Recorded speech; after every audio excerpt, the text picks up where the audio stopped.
Good morning, good morning, good morning, everyone. My name is Adam Soklich, also known as the Best of Live Audio. And each week I cover the latest news, the greatest stories, and some of the best conversations here on Twitter. Now, of course, I also help break some of the news. And if you haven't seen the story from CNN already out this morning, we're going to go over it. And we're going to invite people up. If you're in the audience, if you have expertise, if you have questions, if you have thoughts, of course, go ahead, raise your hand.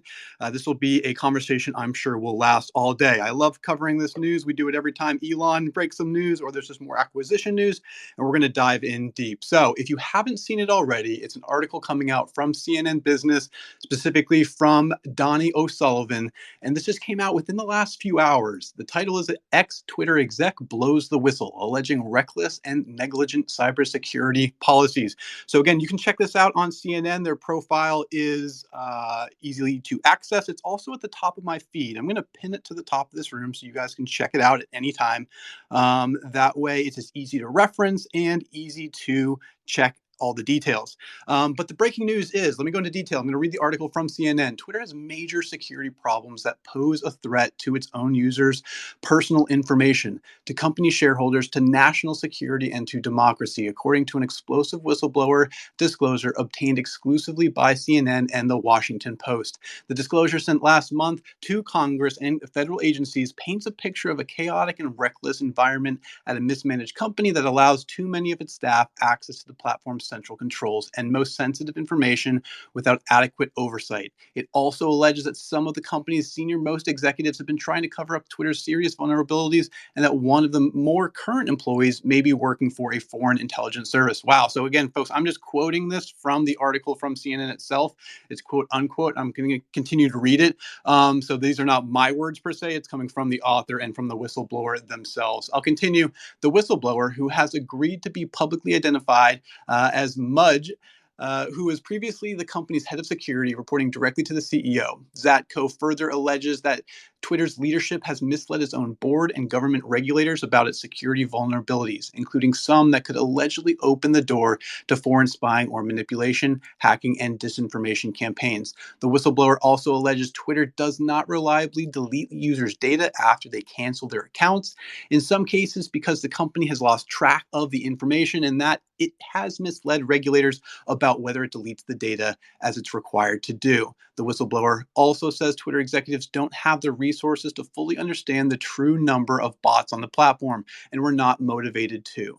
Bots have recently become central to Elon Musk's attempts to back out of the $44 billion deal to buy the company, although Twitter denies Musk's claims. So, folks, I'm going to continue to read this story, right? There's a lot going on at the moment. If you're in the audience and you have thoughts, if you have expertise in this area, and I already see familiar faces out there, which is fantastic, we want to have this conversation, right? We want those different viewpoints on this story. I'm sure it will evolve throughout the day, and it's just fantastic to hear those perspectives. So if you're interested, go ahead, raise your hand. We'll bring you up. In the meantime, though, it is quite the article. I'll continue to read, quote unquote, Zatko was fired by Twitter in January for what the company claims was poor performance. According to Zatko, his public whistleblowing comes after he attempted to flag the security lapses to Twitter's board and to help Twitter fix years of technical shortcomings and alleged noncompliance with an earlier privacy agreement with the Federal Trade Commission. Zatko is being represented by Whistleblower Aid and the same group that represented Facebook whistleblower Frances Hagen.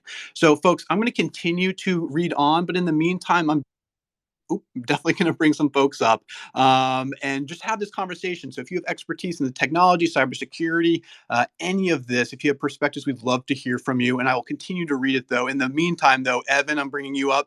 I'm glad that you requested to speak. How are you doing this morning? What's your quick take before I go on? Quick take is this is a blockbuster story, and he's one of the most credible figures in the cybersecurity community. So when he talks, people listen. So look, I just heard of the story from you, so this is all news to me as well. Great. Well, stay on stage because as I read, I want to hear your viewpoint. I'm sure you have expertise in this area more than I do. And again, folks in the audience, if you're interested, join as well. And you're right. There's so much to the story. It's quite the story. It's quite long, coming out of CNN and from the reporter Donnie O'Sullivan.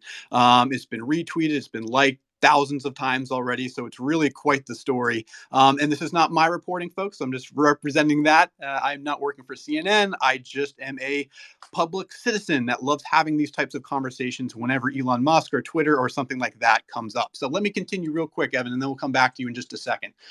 So as I continue, we're talking about the whistleblower aid, and I'm quote unquote, it's coming from the article, John Ty, the founder of Whistleblower Aid and Zatko's lawyer, told CNN that Zatko has not been in contact with Musk and said Zatko began the whistleblower process before there was any indication of Musk's involvement with Twitter.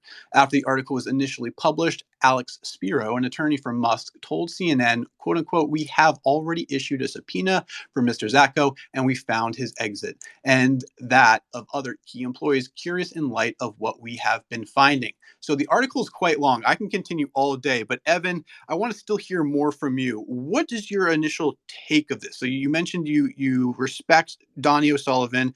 If you've been able to just understand the story based off everything that else is going on in the space and going on with Twitter, what's your initial impression? Do you feel like this is true? Do you think there's a lot more to dig into? Just tell us what you're thinking. Yeah, I think many of us suspect Twitter is just an organization in chaos, and has so many holes, in terms of policy, practices, security. It's really like Swiss cheese. And anyone who has has had issues like I have with their account over the decades realizes something is broken, internally when it comes to Twitter, the product and the support and services. So this isn't like surprising, I think, to anyone who's actively, using the service over a decade. There's just so many issues with Twitter from a platform standpoint. Obviously, bots. Now we see the security issues they have had internally. But it's interesting to see an insider's perspective. Yes, absolutely. And so what's your opinion on that, by the way, the whole aspect of whistleblowing and just being able to share that information, because he's a leader. He was a leader at this organization. So there's obviously a lot of thought on his part to be able to come out about this. At the same time, the news wants to be able to cover it, but you'd think Twitter's covering all their angles, or they would be prepared for this in some ways, right? So before we get into kind of Donnie's perspective, before we get into Mudge's perspective, how do you think Twitter, the company, the leadership team right now is responding to this? How do you think they will respond? What do you think they're thinking about? I don't know. I don't want to get in trouble with Twitter, but it's always like hair on fire at Twitter. It's always they're just running around responding to fires, putting out fires. And this is just another in a long saga of challenges. Just look at the management shuffles and changes and reorgs and disruptions they've had over dozen years.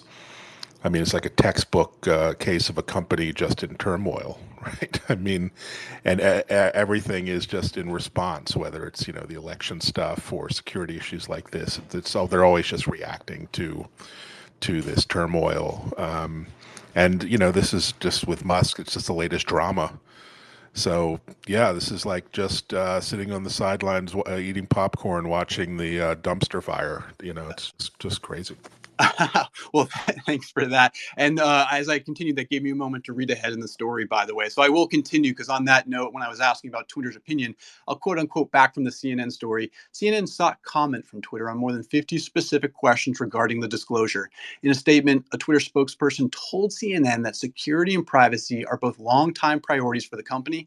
Twitter also said that the company provides clear tools for users to control privacy, ad targeting, and data sharing, and added that it has created internal workflows to ensure users know that when they cancel their account, Twitter will deactivate the account and start a deletion process. Twitter declined to say whether it typically completes the process.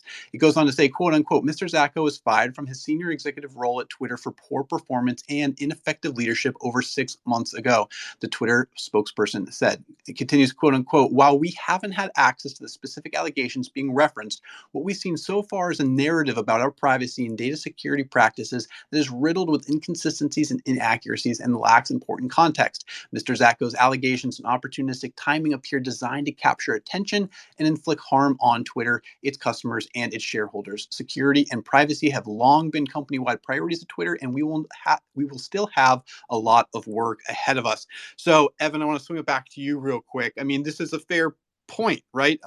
This could be targeted, it could be timely, it could be truthful, it may not be truthful, right? So that puts an interesting perspective on this. And of course, we know that the court case is going on or will be, picking up more so in the near future. So, I mean, just based off what you're hearing so far, Evan, and I know that you said that you think highly of Donnie and the team. So, do you think this is real? Just what's your gut say? Is this a real story, or is there just a lot more due diligence that needs to go into it? Well, it can be real, and he could have ulterior motives. So I think both can be true, right? And but this is just more par for the course at Twitter. I mean, they just look at the turnover, and we thought we had some stability with Agrawal and an actual engineer running the company, and I've been impressed with his progress so far. But is he going to stay in power? Keep his tenure as CEO over the next 1, 2, 3 years? Probably unlikely. So there's just going to be more disruption and internal strife. They've just had a history of poor internal, engineering and software management. I mean, it just seems to me that this is kind of pointing out some of the obvious implications of that over time. But this is true of all the social networks. I mean, look, we've had data breaches, we've had insider data theft, we've had all kinds of security holes in every platform. So I don't know that Twitter is better or worse than Facebook or other platforms, but You know, wow, it sure is a big bomb to drop on Twitter, particularly right now, with the court case coming up and all the other challenges they've had.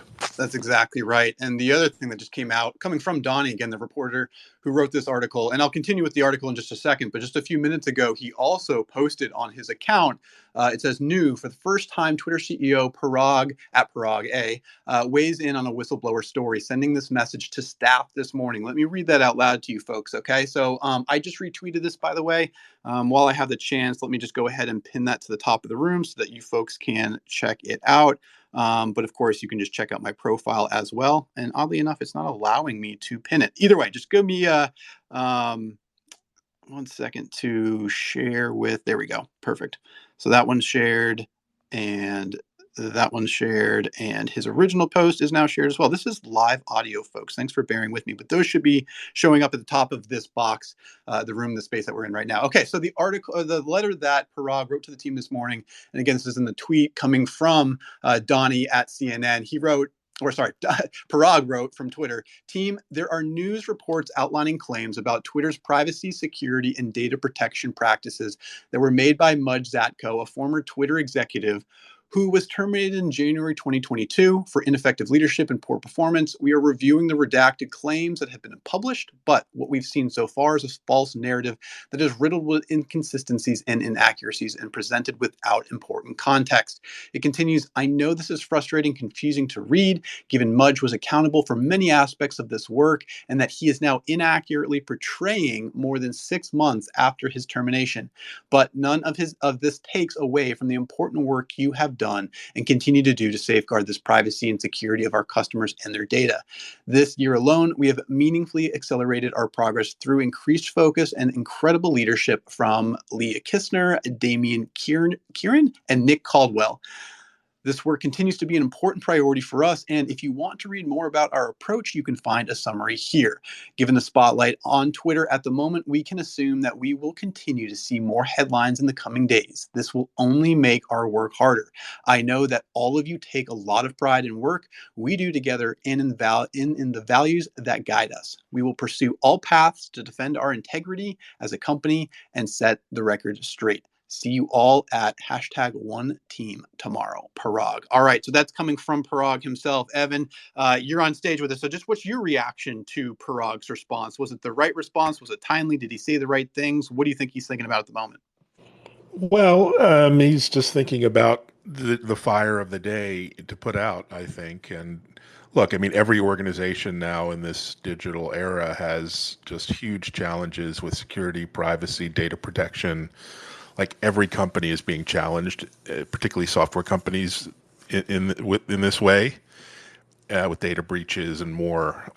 But Twitter has a higher responsibility than the average company as sort of the town square globally. And so their standards have to be much higher than the average just tech company. And I don't know. I don't really know the facts here, so I can't put judgment down. I just know looking back on Twitter's history, over as a user over a decade, just having my account suspended, having unsuspended, having tons of technical challenges and attacks on the account, and as a user, I just seen a lot of chaos, Hmm. on the platform, and I've seen people with similar challenges, and I can only imagine what's going on the back end behind the scenes. These platforms are like, they tend to have a mind of their own.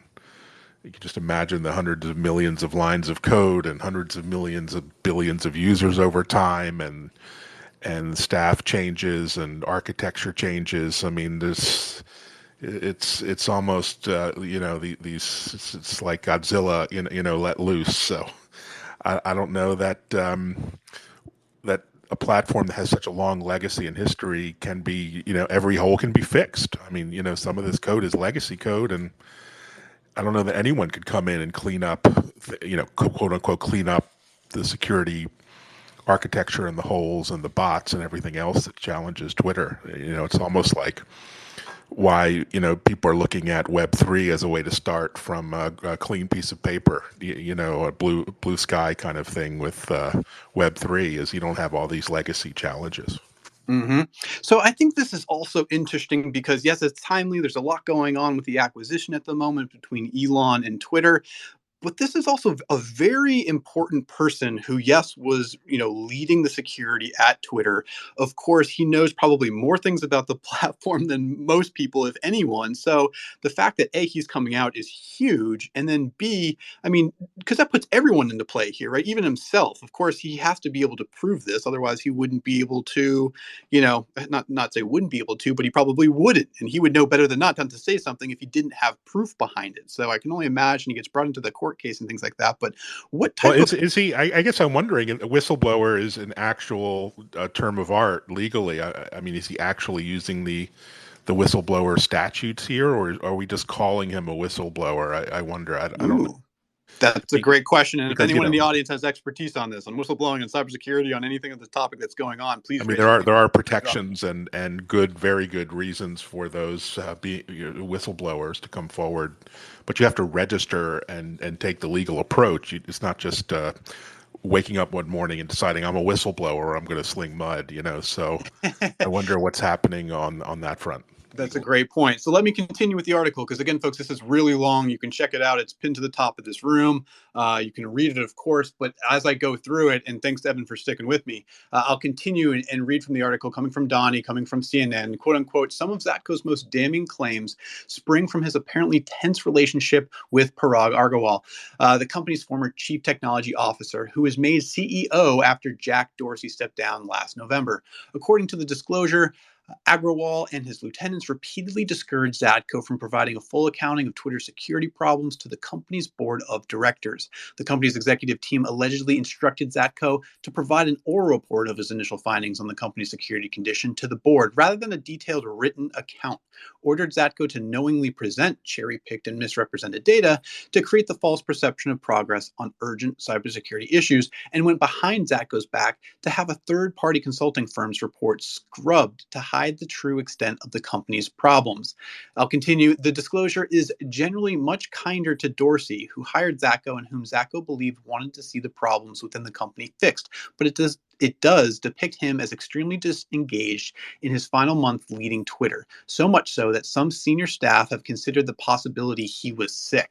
Wow, that brings up a whole different ballgame to this. CNN has reached out to Dorsey for comment. A person familiar with Zatko's tenure at Twitter told CNN the company investigated several claims he brought forward around the time he was fired and ultimately found them unpersuasive. The person added that Zatko at times lacked understanding of Twitter's FTC obligations, and Zatko believes his firing was in retaliation for his sounding the alarm about the company's security problem. So I'm going to take a step back for a moment, and Evan, I want to hear your opinion on this. I mean, we all know, or most of us know, that Twitter is on the table to be acquired by Elon Musk, right? And that was moving forward. A lot of exciting, news coming out this spring. That switched over with the bot inquiry that he's diving into, he being Elon Musk. And of course, that's going into a court case right now that'll pick up further this fall as well. So I'm just curious, Evan, there's a lot on Twitter's plate right now, right? They've got a lot going on beyond just managing the platform itself, right? But I want to think about the way that he was exited, what's been going on for the last 6 months, and then the timing of this right now, right? So, from what I hear, reading the rest of Twitter and the other news out there, this was not, of course, coming from Elon Musk, or he was not involved in this. There's a quick video where the attorney representing Zatko did mention no, they have not had any connection to Elon Musk. But let's play a role for a second, Evan. You be Elon Musk, and you wake up, and this is the news that you see. What are you thinking? Oh, I'm delighted. It's going to give me more ammunition to reduce the price of the Twitter acquisition, and more likely I can acquire it for cheap. And look, this kind of raises the specter of Twitter being kind of damaged goods, regardless of Elon's acquisition. The company clearly is likely to be acquired at some point. Given all the challenges it's had, and this is going to really hurt its reputation and valuation, regardless of whether all the facts are true or some of the facts are true. So Twitter is looking like damaged goods now, at least with these terrible allegations. Which it's a shame because Twitter's reputation has already been damaged through Musk's actions and accusations, founded or unfounded. We don't know yet, but this only adds fuel to the fire, right? Yep, absolutely. And I'm not a lawyer, right? I'm not a reporter for CNN or for anyone like that as well. But at the same time, I'd be curious how this does get involved into the court case. I believe that that's picking up this fall in just a couple months or so. But this is certainly another added aspect for everyone to consider. Let me keep continuing with this, folks, because there's a lot to read in this article. And again, I want to hear what your opinions are as well. You don't have to be an expert, but I'd love to hear what you think, whether you believe the story, whether you don't. If you do have expertise in this, though, that would be fantastic. So just go ahead, raise your hand. I'm going to continue from the story, though, from CNN Business and Donnie, quote unquote, the scathing disclosure, which totals around 200 pages, including supporting exhibits, was sent last month to a number of U.S. government agencies and congressional committees, including the Securities and Exchange Commission, the Federal Trade Commission, and the Department of Justice. The existence and details of this disclosure have not previously been reported. CNN obtained a copy of the disclosure from a senior Democratic aide on Capitol Hill. The SEC, DOJ, and FTC declined to comment. The Senate Intelligence Committee, which received a copy of the report, is taking the disclosure seriously and is setting a meeting to discuss the allegations, according to Rachel Cohen, a committee spokesperson. Evan, you unmuted. What's up? Yeah, I mean, I think about not just the cybersecurity implications, the data privacy implications, and data protection implications, but there's national security, global security concerns. I mean, every politician in the U.S. is on Twitter. Almost every leader globally is on Twitter. I mean, think of the implications of this for globally for political relations and intrigue and cyber espionage and even cyber warfare. What's happening in Russia and Ukraine? I mean, if these holes and issues are real and the system is as broken as it's being represented, there are really serious implications for national security here, it seems to me, and manipulation and all kinds of God knows what else when it comes to political machinations. So I can only imagine the second, third order effects of this, beyond just the usual data breaches we hear from our banks and our credit card companies and all these sort of things we see daily. This is a global platform. It's the preeminent like political discourse platform. We have elections coming up. Could there be timing be any worse for Twitter and us? Oh, I know. And so, I mean, wouldn't Twitter be acting on a lot of these things, though? I'd have to imagine. Like you said, it's a global business. It's been around for years. It's got billions of dollars. They hire smart people, including Zacho himself, supposedly, right? So he would have been part of the resolution and or the setup of this. And again, I'm not a cybersecurity expert here, so go ahead, raise your hand if you're interested to talk. But Evan, wouldn't he be solving these issues in which he's speaking about, or is that kind of that problem that the article was mentioning earlier with him and Parag maybe seeing a difference of opinion? What's your viewpoint on that? Well, I mean, define solving. The legacy code and the user base and the engineering team. These things get so big, you create a kind of Frankenstein, and you can't always just solve issues. I mean, if they could stamp out bots, if it were that easy, they could have done it. But some of these things related to architecture and platform choices and legacy infrastructure and how the system works, and you a lot of design decisions and security decisions were made, years or decades ago, in terms of how people authenticate and use the service. And you can't just turn around an aircraft carrier, overnight. These things just take time with a system of such complexity. And so, yeah, they have smart people and great engineers, but they're just human beings working in an organization too, going to work every day, and change is hard.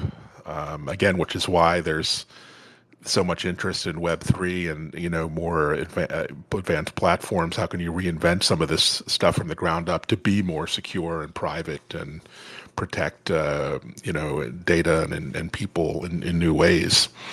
Yep.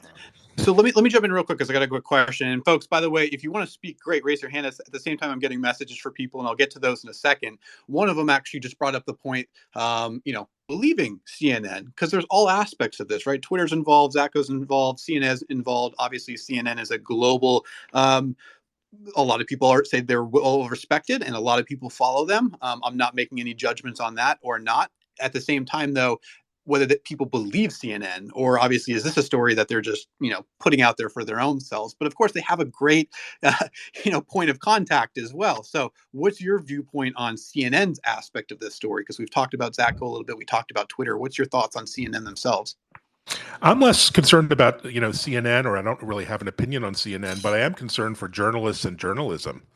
I mean, every journalist in the world is uses Twitter as their first go-to platform, and frankly are as addicted to it as I am, and are using Twitter to communicate with their peers and sources and do research, and so, the entire universe globally of journalism and activists and others are on Twitter. And what are the implications for them and their security, privacy, and protection of sources, protection of stories and the content and things they're working on, if this is as much of a sieve as the allegations proclaim. Yep.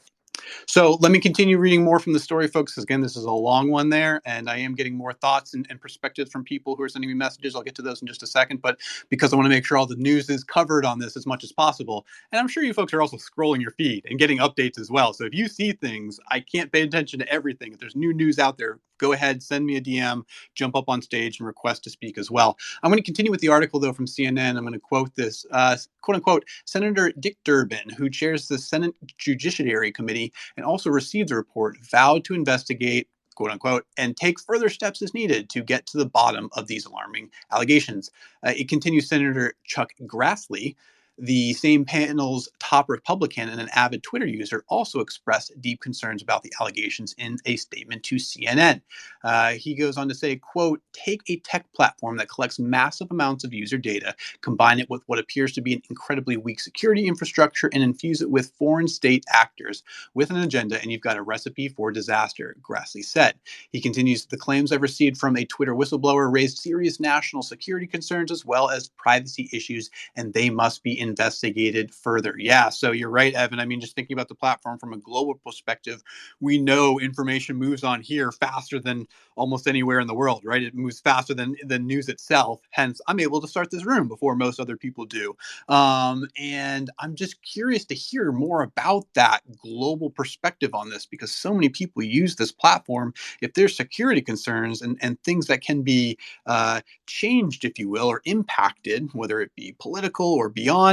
I mean, those are huge, huge, huge things to discuss. And I'll continue with a couple points that people in the audience are sending me as well. One says, don't lose sight of the allegation that Twitter allowed Indian government to dictate hires, essentially government agents at the time of peak protest. Also, Mudge's point that Twitter's lapses are a quote unquote national security threat, end quote, especially ahead of the midterms and elections. So, Evan, when you hear that at the moment, what's your viewpoint on what I just said? Well, why is it that we still don't have government regulation and oversight, and where are the watchers? I mean, this light-handed touch that the FTC and SEC has had on social media is just outrageous. And I thought there was bipartisan support for more oversight and regulation of social media and its practices and platforms. And they're missing in action. So yet again, it's like the government just reacting to stories, whether it's this or the crypto crash or other issues, and not taking a proactive approach. I mean, there should be policies as far as security and privacy and data protection, like there is in Europe in many cases. We just don't have it here in the U.S. And it's our political leaders are like missing in action as usual.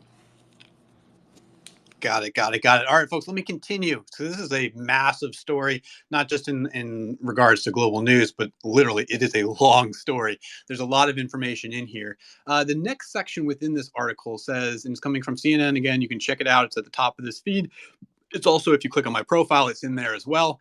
It's titled, the section is The Whistleblower. So this is probably going to be about Zacko himself. And Zacko, it says Zacko first came to national attention in 1998 when he took part in the first congressional hearings on cybersecurity.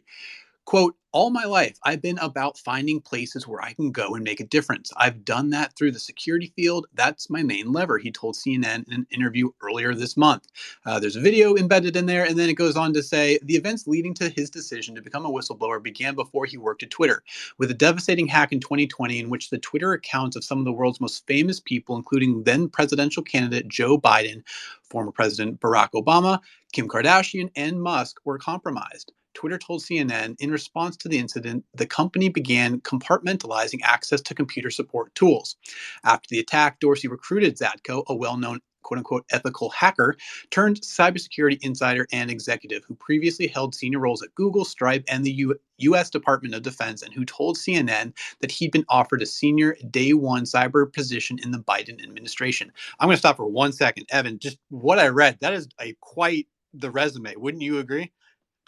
Yeah, it's quite the resume, but frankly, could any person of any caliber, any resume, be sent into this, dumpster fire and of a situation and try to make a success of it? I mean, it's just, he's just a human being at the end of the day. I don't know one person over a month or a year or 10 could fix this sort of chaos. So I really don't. I really can't imagine just being that person, to be frank. Yeah, exactly. Like right now, I'm curious what Zacho's going through. I'm also reporting what Donnie, the reporter, is going through. I can only imagine he's getting a massive amount of DMs, messages, interest, and maybe covering this in a million different places as well. So, folks, if you do see news coming out from CNN, from Donnie, from other sources, and/or if you know experts, invite them in. That's the power of this live audio: is having the conversation. It's hearing perspectives. It's engaging in these conversations. So we just love to hear more. I'm I'm going to continue because, again, there's just so much to this article. It says, and I'll just continue, what Zacko says he found was a company with extraordinary poor security practices, including giving thousands of the company's employees, amounting to roughly half the company's workforce, access to some of the platform's critical controls. His disclosure describes his overall findings as quote unquote egregious deficiencies, negligence, willful ignorance, and threats to national security and democracy, end quote. After the January 6th insurrection, Zacko was concerned about the possibility someone within Twitter who sympathized with the insurrectionists, could try to manipulate the company's platform, according to his disclosure. He sought to clamp down on internal access that allows Twitter engineers to make changes to the platform known as the quote-unquote production environment. But the disclosure says Zacko soon learned, quote, it was impossible to protect the production environment. All engineers had access. There was no logging of who went into the environment or what they did. Nobody knew where data lived or whether it was critical, and all engineers had some of critical access to the production environment, end quote. Twitter also lacked the ability to hold workers accountable for information security lapses because it has little control or visibility into employees' individual work computers, Zacko claims, citing internal cybersecurity reports estimating that 4 in 10 devices do not meet basic security standards. Wow, that would be quite surprising for an organization like this. Or maybe I'm not surprising, Evan. I mean, I don't know enough about the industry to know if that's good or not. What do you think?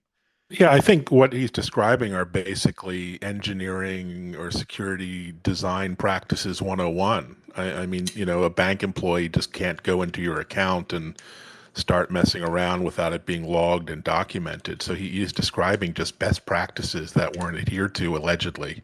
So that seems like pretty basic stuff, and that just sheds light on the chaos maybe that was behind the organization, and why Parag was probably the best choice for CEO to kind of fix engineering and fix these practices. But he's only been in CEO for a year. These things take a long time to fix and change.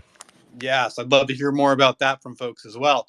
I'm going to continue. Twitter's flimsy server infrastructure is a separate yet equally serious vulnerability.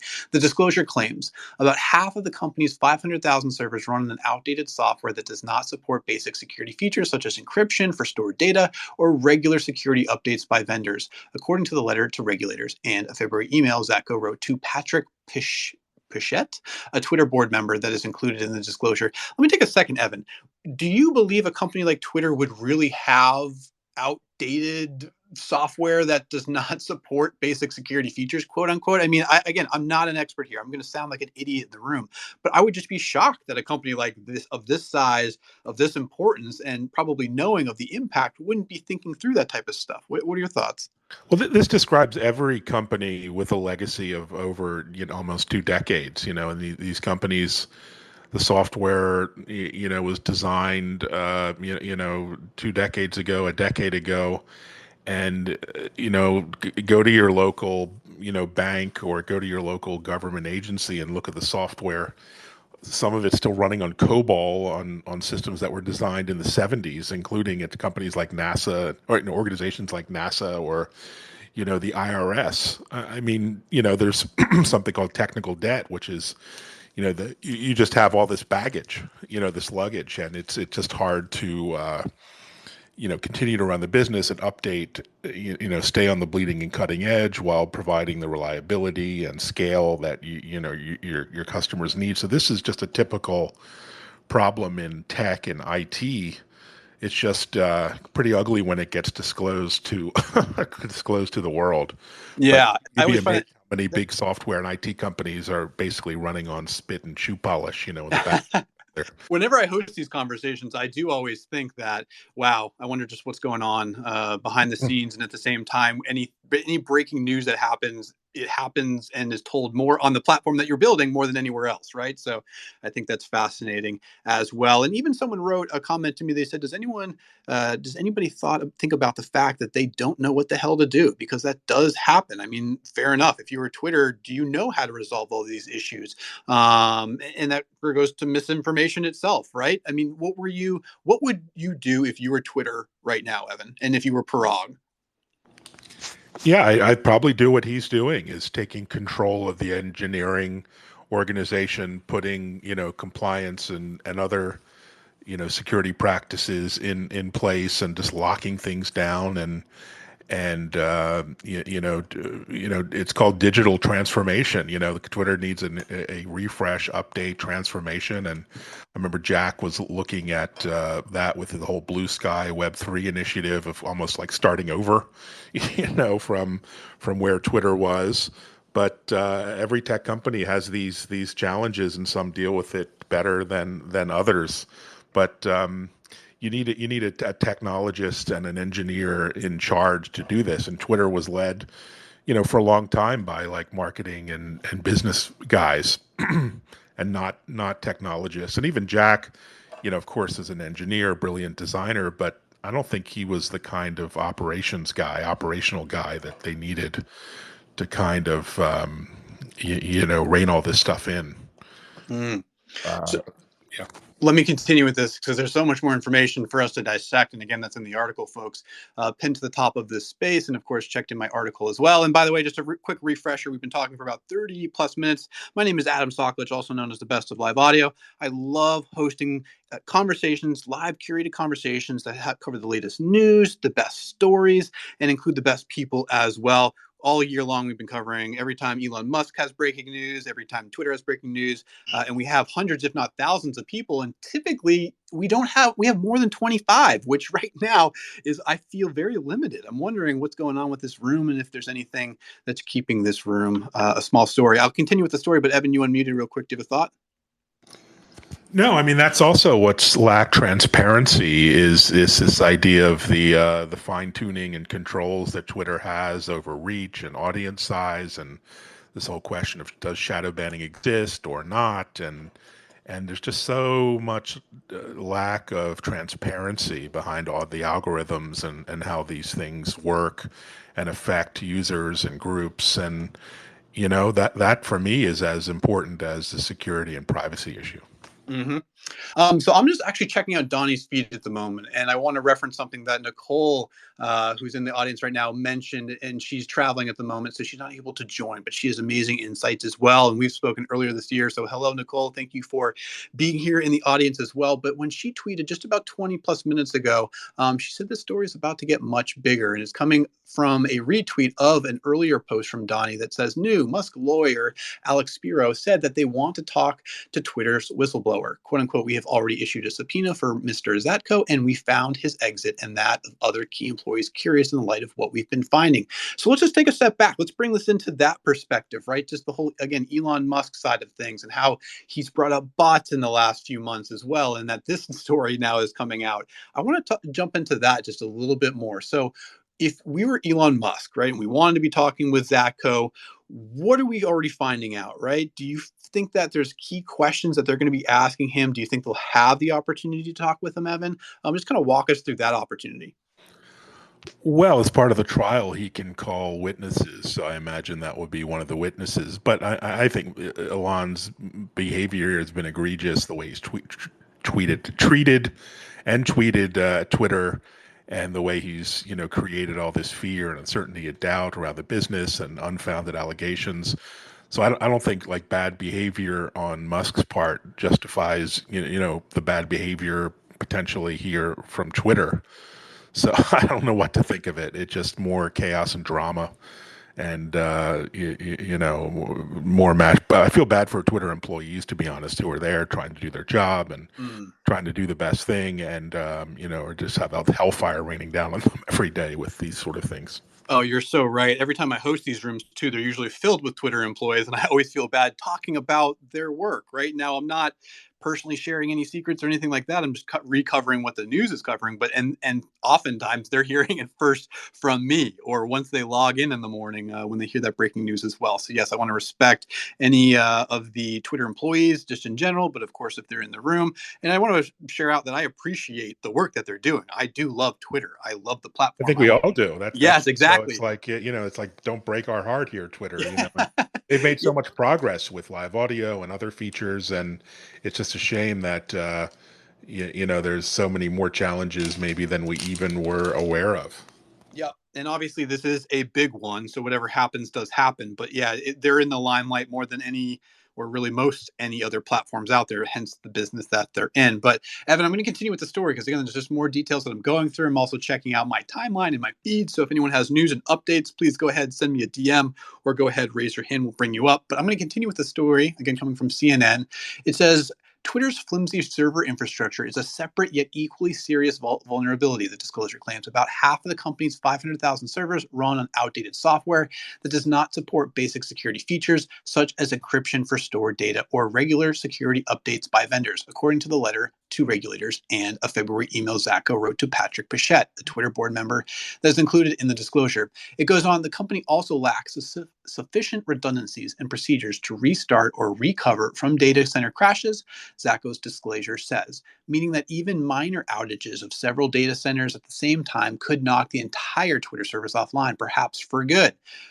Side note on that one, I remember last fall, I think it was October, November, when Facebook and Instagram and maybe one more went down. And I feel like that was chaos around the world. Everyone jumped on Twitter for that, but that was interesting. So hopefully that does not happen to Twitter. It goes on to say Twitter Well, did not. well, I mean, one thing it's interesting. I mean, this is why companies give up their private data centers and move to the cloud, right? So this is why people move to Microsoft Azure or Google Cloud or Amazon AWS Cloud, is that reliability and scale. And Twitter, I don't believe Twitter uses that infrastructure, right? They have their own data centers, and there's for legacy reasons, and there's challenges with that. So Mhm. yeah, just a side note. Yeah, no, I appreciate the side notes. And it goes on to say Twitter did not respond to questions about the risk of data center outages, but told CNN that people in Twitter's engineering and product teams are authorized to access the production environment if they have specific business justification for doing so. Twitter's employees use devices overseen by other IT and security teams with the power to prevent a device from connecting to sensitive internal systems if it is running outdated software, Twitter added. The company also said it uses automated checks to ensure laptops running outdated software cannot access the production environment and that employees may only make changes to Twitter's live product after the code meets certain record keeping and review requirements. Let's see, embedded in this story, I'm just looking at it real quick. It looks like a copy of the email from Zatco. Let's see, January 18th, 2022 to Parag and a bunch of team members. It says, privileged and confidential. Thanks for setting this up, Parag, and thank you for the priority and concern. I would not have brought it up if I did not think it was important. The response of the audit investigation and OMID lead to believe I was right to bring it up. I was a bit surprised by your statement that you have been waiting over a month for a corrective document from me. My personal meeting notes and timeline shows that in December on a phone call with you on the topic of, and it was blacked out, so I can't read that part, the materials and the upcoming risk committee meeting, I offered to create a corrected document for the committee, and you instructed me not to pursue this path.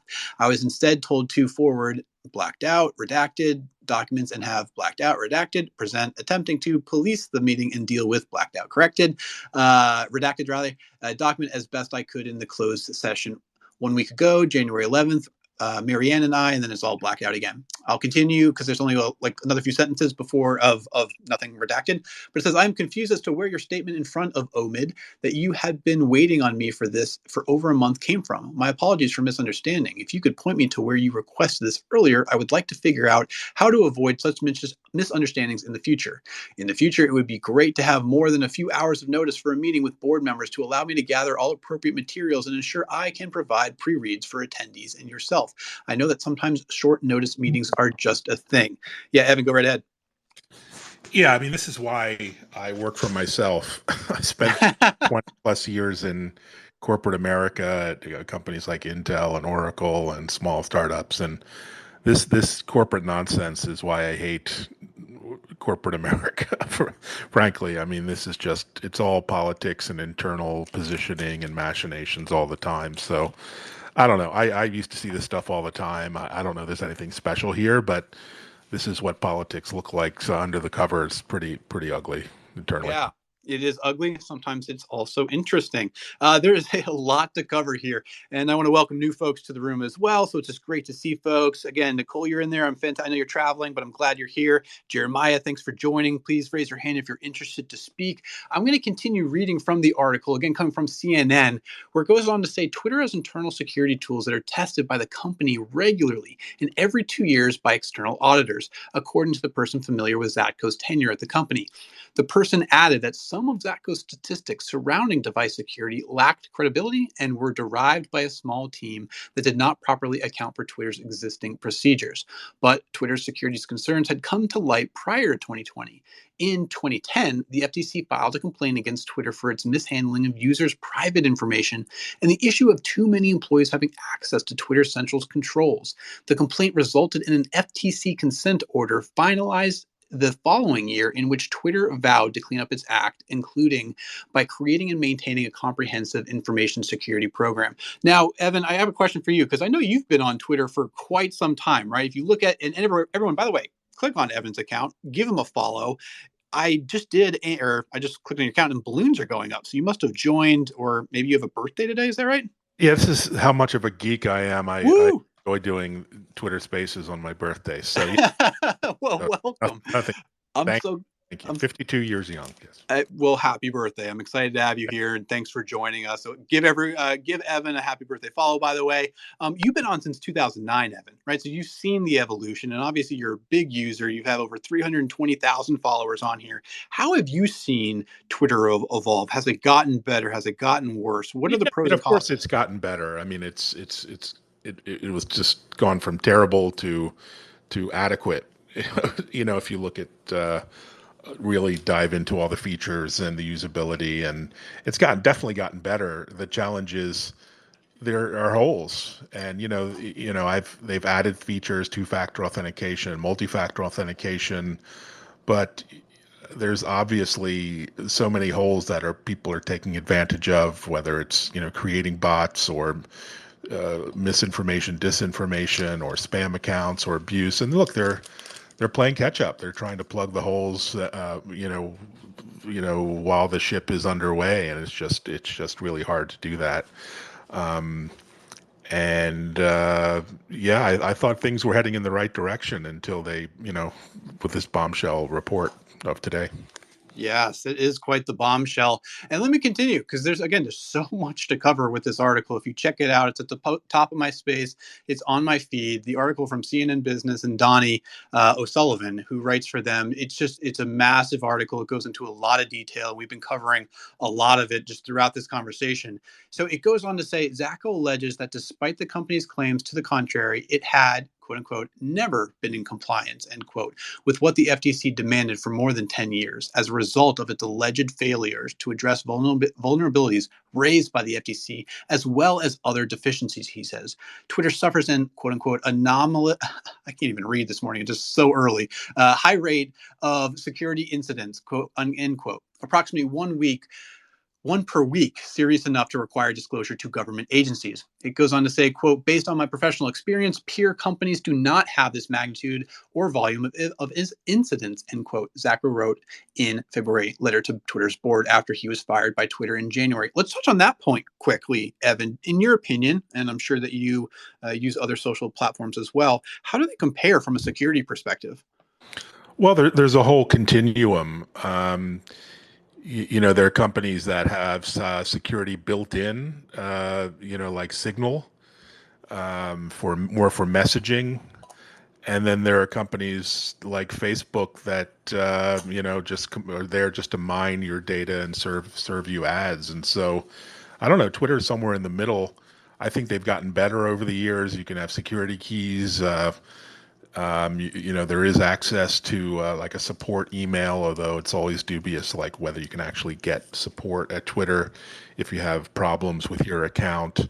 But I think it's pretty par for the course for big tech platforms, whether it's Instagram or Twitter or Reddit or Quora or Facebook. I mean, all these platforms are operating in the same space of not being sort of regulated and overseen, and being compliant with all kinds of FTC, SEC regulations. So it's time for the government to step up and take an active role in this in with these platforms and have oversight and have in-house monitoring of of practices. It's just too much the Wild West, as always, with these networks. Yep. So the story goes on to say the stakes of Zatko's disclosures are enormous. It could lead to billions of dollars in new fines for Twitter if it found to have violated its legal obligations, according to John Leibowitz, who was the chair of the FTC at the time of Twitter's original 2011 consent order. The agency now has another opportunity to show the tech industry it is serious about holding platforms accountable, Leibowitz added, after officials opted not to name top Facebook executives, including Mark Zuckerberg and Sheryl Sandberg, in the FTC's $5 billion privacy settlement with the company in 2019. It goes on to quote, one of the big disappointments in the Facebook order violation case was that the FTC let executives off the hook. They should have been named, unquote, Leibowitz told CNN in an interview. And continuing quote, and if there's a violation here, and that's a big if, then I think the FTC should very seriously consider not just fining the corporation, but also putting the executives responsible under order. So, Evan, and actually, let me read one more paragraph, and then I want to swing it back to you, Evan. So, Twitter told CNN its FTC compliance records speak for itself, citing third-party audits filed to the agency under the 2011 consent order, in which it said Zatko did not participate. Twitter also said it's in compliance with relevant privacy rules and that it has been transparent with regulators about its efforts to fix any shortcomings in the systems. So what's your viewpoint on that, Evan, as we think about the FTC and just everything that's been going on for the last decade or so? What's your thought on that? Well, it seems like the whistleblower brought up all kinds of new information that wasn't obvious to a lot of people like myself and people in this space. So yeah, I mean, I think they need an independent third party, with a lot of gravitas and credibility to come in and oversee some of these practices, like a PwC or a Accenture and someone like that to come in and because who knows, what they're saying is the allegations are true, false, good, bad, indifferent. None of us can know. So we need sort of a compliance officer almost to sit in and verify, validate some of these things. Mm-hmm. So let me wrap up this one section because, again, this one's focused on Zatko. It goes on to say Zatko's allegations are based in part on a failure to grasp how Twitter's existing programs and processes work to fulfill Twitter's FTC obligations. The person familiar with his tenure told CNN, saying that misunderstanding has prompted him to make inaccurate claims about the company's level of compliance. Let's touch on that real quick, Evan. Why, if that's the case, why would someone, especially in a position like Zatko, share information and come out at this time if they were inaccuracies? Like, I'm just trying to understand that aspect of the story or the viewpoint and perspective of everything going on at the moment as well. Can you share your thoughts on that one? Yeah, it's impossible to know, I think, what the accuracies, inaccuracies were. I mean, there's obviously going to be some sort of congressional testimony under oath, and we've seen that in the past with Jack and Zuckerberg and these guys coming into Congress and testifying, and the results have been pretty unclear what that has even improved or led to. So I think it's going to be like a he said, she said, and the whole thing is just though is going to cast a pall over Twitter and social media. So, I hope some of these people go under oath and testify and the truth really comes out, whatever that is. But there's got to be some investigation, I think, on the congressional side and some teeth put into the compliance and regulatory environment. Otherwise, this is just going to be, just an endless cycle of these kind of news stories. Yeah, someone even sent a message to me and said, and to be honest, if the FTC knew about these problems for the past quote unquote decade, then why didn't they do something? They're just as responsible, in my opinion. So, I mean, what's your thought on that? Because even if they bring it up, they got to make sure that there's action Yeah, being made. and they're understaffed and under resourced, and they're not proactive, and they're not given some of the regulatory tools they need to enforce these things, and even their actions get held up in court. So, we have a broken political system in addition to what appears to be a broken security systems here. So good luck with that. luck with that one. All right, so let's dive in because we've talked about the overall story. We've talked about Zatko. Now we're talking obviously about the security of the platform that we're on right now with Twitter. And again, this is a story that just came out this morning. If you just joined the room, it's from CNN, from reporter Donnie O'Sullivan, and it's kind of going viral on the platform, or maybe it's not going viral if it's being held back in any way. I'm surprised this room isn't blowing up. But that's not the point. The bigger It is kind of the point, though. I mean, look at trending stories. They're trending based on here in my location here in Boston.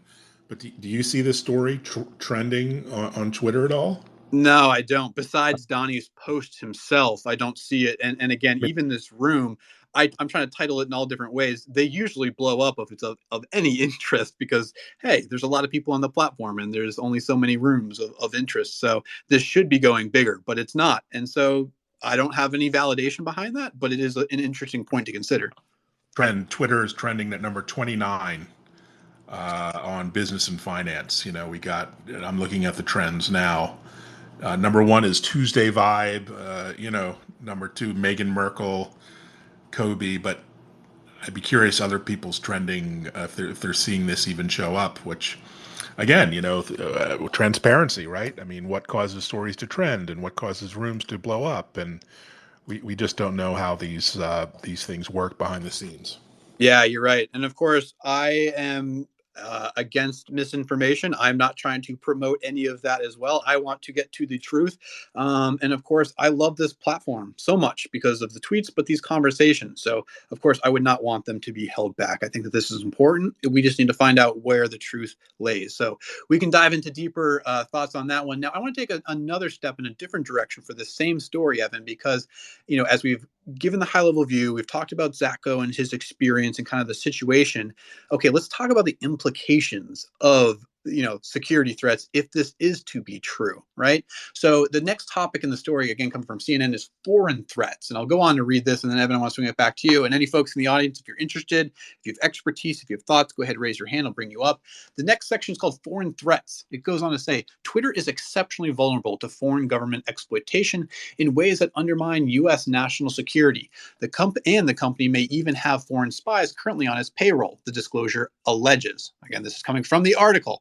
The whistleblower report says that the U.S. government provided specific evidence to Twitter shortly before Zatko's firing that at least one of its employees, perhaps more, were working for another government's intelligence service. The report does not say whether Twitter was already aware or if it subsequently acted on the tip. It goes on to say last year, prior to Russia's invasion of Ukraine, Agrawal, who is the CEO and was then Twitter's chief technology officer, proposed to Zatko that Twitter comply with Russian demands that could result in broad-based censorship or surveillance of the platform, Zatko alleges. The disclosure does not provide details of Agrawal's suggestion. Last summer, however, Russia passed a law pressuring tech platforms to open local offices in the country or face potential advertising bans, a move Western security experts says was intended to give Russian greater leverage over U.S. tech companies. While Agrawal's suggestion was ultimately discarded, it was still an alarming sign of how far Twitter was willing to go in pursuit of growth, according to Zatko. And so I'm going to continue on this. Again, there's so much more into it. But Evan, just what are your viewpoints on this topic of foreign threats, just based off what I've said so far and what your opinion is? Yeah, it's a serious concern. We saw the recent Saudi insider who was spying for the head of the government in Saudi, and he was convicted. And this sort of thing, the challenge is when you have internal employees who are at risk of being either duped into providing access or paid off, and you have so many engineers and employees who have access to the core system and data. This just becomes a just impossible risk to manage. That's why you have your systems locked down. You don't have engineers with access to all these systems behind the scenes, and you have accounting and regular compliance measures in place. You can track and audit access, and apparently it's being alleged is these things don't exist in the way they should. So I just got a comment from someone, by the way. I'm just curious your opinion as well. Would you rather have Twitter on their own servers or in the cloud. And this is coming from someone who's been in IT for over 15 years. They would much rather have their data in-house than in the cloud. What's your opinion on that one, Evan? Well, there can be good practices on both. There can be good reasons to have private data centers and good reasons to be on the cloud or in a hybrid. That's just more of a technology infrastructure question. The bigger question are all the practices, best practices, procedures, and the organizational challenges. I mean, so there are plenty of data centers that are well run and modern and up to date, and there are plenty of cloud systems that have leaks and holes and security challenges as well. So that's not as black or white as it may sound, but you think Twitter would have a strategy to partner or move to the cloud just for its own purposes over time to make life easier for them with all these legacy servers and networks. But yeah, I don't know. Maybe they have a roadmap to get there. Yes, love to hear more about that one. All right, folks, so let me continue covering the story from CNN as we talk about the foreign threat section in there. It goes on to say, and there's a quote now, the fact that Twitter's current CEO even suggested Twitter become complicit with the Putin regime is a cause for concern about Twitter's effects on U.S. national security, Zatko's disclosure says. So Zatko's report is becoming public just 2 weeks after a former Twitter manager was convicted of spying for Saudi Arabia. It's a whole different story with a link within here. The Saudi case underscores the gravity of the allegations Zatko now levels at Twitter. His report could further inflame bipartisan concerns in Washington about foreign adversaries and the cybersecurity threats they pose to Americans, ranging from the theft of U.S. citizens' data to manipulating U.S. voters or stealing technology and trade secrets. Twitter did not respond to specific questions about its allegation foreign intelligence vulnerabilities. So before I jump into the next section, it talks all about the Musk element. I just want to wrap up this while we're talking about it. Evan, what are your final thoughts on this in regards to foreign threats? Is it the highest level of, utmost important for Twitter at the moment? What do you think they should do about it just generally? What do you think will happen next now that this article came out? I think they need a third party to come in and sort of do another audit of their practices and deliver some transparency here, because you and I, no one really knows what's going on behind the curtain. So, look, I mean, if they have best practices for security, it's going to protect all of us, including foreign journalists, foreign leaders. It's sort of we're all in the same boat here on this platform, and the fixes aren't applicable to one area or one person or one group or another. They're for all of us. And so I think we need more transparency, and we should know what we're getting into when we're on these platforms. If our messages aren't secure, if our data isn't secure, that's fine. Just tell us. And we'll act accordingly. And we won't use private DMs for sensitive information, and we won't communicate maybe with journalists on the platform. But tell us what to do, not to do. That's sort of my opinion. Okay, great. So if we kept reading the article, it opens up a whole new section about the Musk element is what it says. And there's a lot more within the CNN article as well. And there's also, if you check out the reporter, Donnie O'Sullivan, he just tweeted 11 minutes ago a whole news story from CNN about what the Twitter whistleblower could mean for Elon Musk's takeover. So this is going to be the topic of conversation now. If you have thoughts and opinions on it, go ahead, raise your hand. And of course, if you have expertise as well, we'd love to have a conversation with you. But let me just continue with the article a little bit, and then I'll swing this back to you, Evan. So this is the section, the Musk element. Zatko's disclosure comes at a particularly fortuitous moment for Musk, who is engaged in a legal battle with Twitter over his attempt to back out of buying the company. Musk has accused Twitter of lying about the number of spam bots on its platform, an issue that he claims should let him terminate the deal. While the binding acquisition agreement that Musk signed with Twitter in April did not include any bot-related exemptions, the billionaire claims that the number of bots on the platform affect the user experience, and that having more bots than previously known could therefore impact the company's long-term value. After Musk moved to terminate the purchase, Twitter responded with a lawsuit alleging that he is using bots as a pretext to get out of a deal over which he now has buyer's remorse following the recent market downturn, and asking a court to force him to close the deal. The case is set to go trial in Delaware Chancery Court in October. So let's take a step on this topic, Evan, and just your viewpoints on bots at the moment. Real quick, do you side with Elon on this one, and or the curiosity to figure it out, or at the same time, do you believe just everything that Twitter, which is a public company and has its quarterly reports, the information that they share as well? Where do you stand on that one, Evan?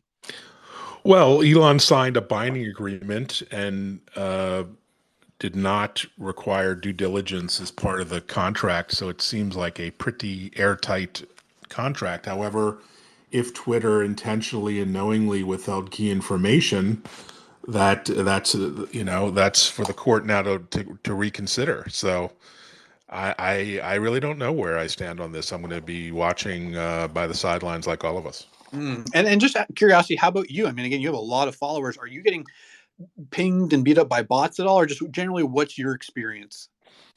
I find I don't have a bot problem. I mean, bots can mean different things. They can mean automated services. What's the weather in Boston every day? There's some degree of automation that I use to schedule tweets. So, the definition of bots is so murky.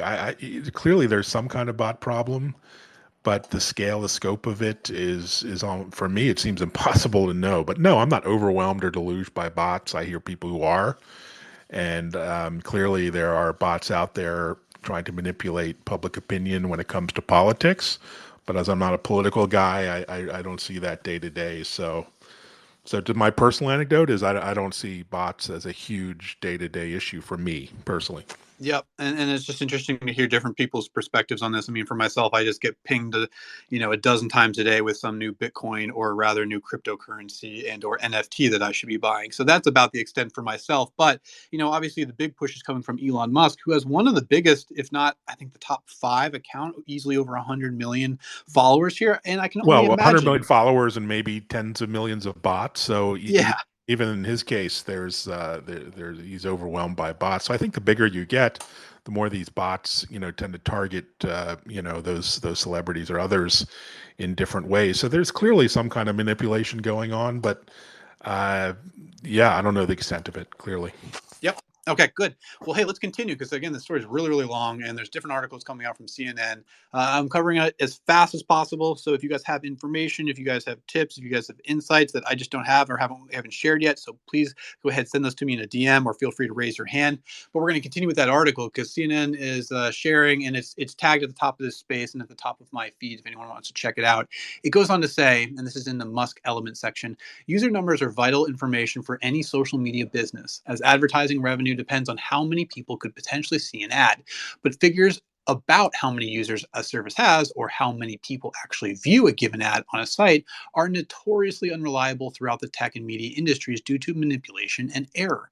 Alone, Alone among social media companies, Twitter reports its users' numbers to investors and advertisers using a measurement it calls monetizable daily active users, or MDAUs. Its rivals simply count and report all active users. Until 2019, Twitter had worked that way as well, but that meant Twitter's figures were subject to significant swings in certain situations, including takedowns of major bot networks. So Twitter switched to MDAUs, which it says counts all users that could be shown in advertisement on Twitter, leaving all accounts that for some reason can't, for instance, because they're known to be bots, in a separate bucket, according to Zacco's disclosure.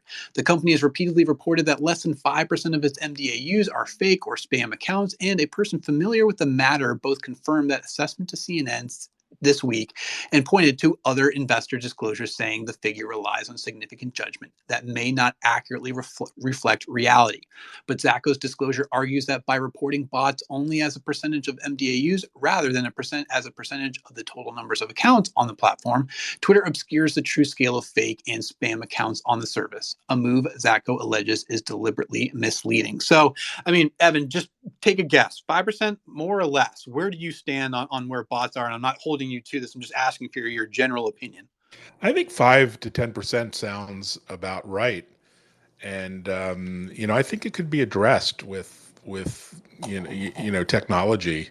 So I don't think there's anything stopping Twitter for clamping down on it. It may mean deleting accounts and making their numbers look worse than they are in terms of users and growth. And is that, I just don't know. Again, I'm the stupid one in the room, right? Is that a lot? Because, of course, everyone would want zero, right? But you'd maybe just imagine that platforms have all types of spam accounts in some way like this, right? And so I don't know if there's industry averages or if Twitter is good or worse in some regards. But generally speaking, 5 to 10% in your opinion, is that, deal breaking? Is that, something that was unexpected in your opinion? Or is that somewhat reasonable for the industry in some ways? Well, the challenge is Twitter is unique in being in the open public marketplace of messaging and ideas. So there's nothing really like it. I mean, if you go to LinkedIn, there aren't bots, right? It's more of a private communication medium, or it's locked down. There aren't APIs, and there aren't third-party developers building stuff, and you can't sign up for accounts en masse. So there's really nothing, even Snapchat, Instagram, and there's nothing kind of like Twitter out there, and so that the model sort of loans itself to this, anonymity and setting up private accounts and creating, bots or bot-like accounts. So Why is really, that though, Evan? Because like you brought up LinkedIn, and to your point, I don't get any bot messages. I get some spam, right, which may be just part of the business, if you will, but it's certainly not the same as Twitter. Why is that so different, whether you compare it to LinkedIn or any other platform? LinkedIn, they were really concerned about privacy and integrity as a business communications platform from the beginning.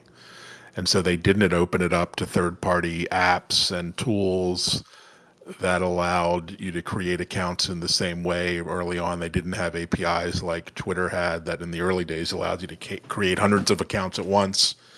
And Twitter was always a bit of a free for all in that regard. And so, again, it goes back to the heritage and legacy of the platform that they're still having to live with.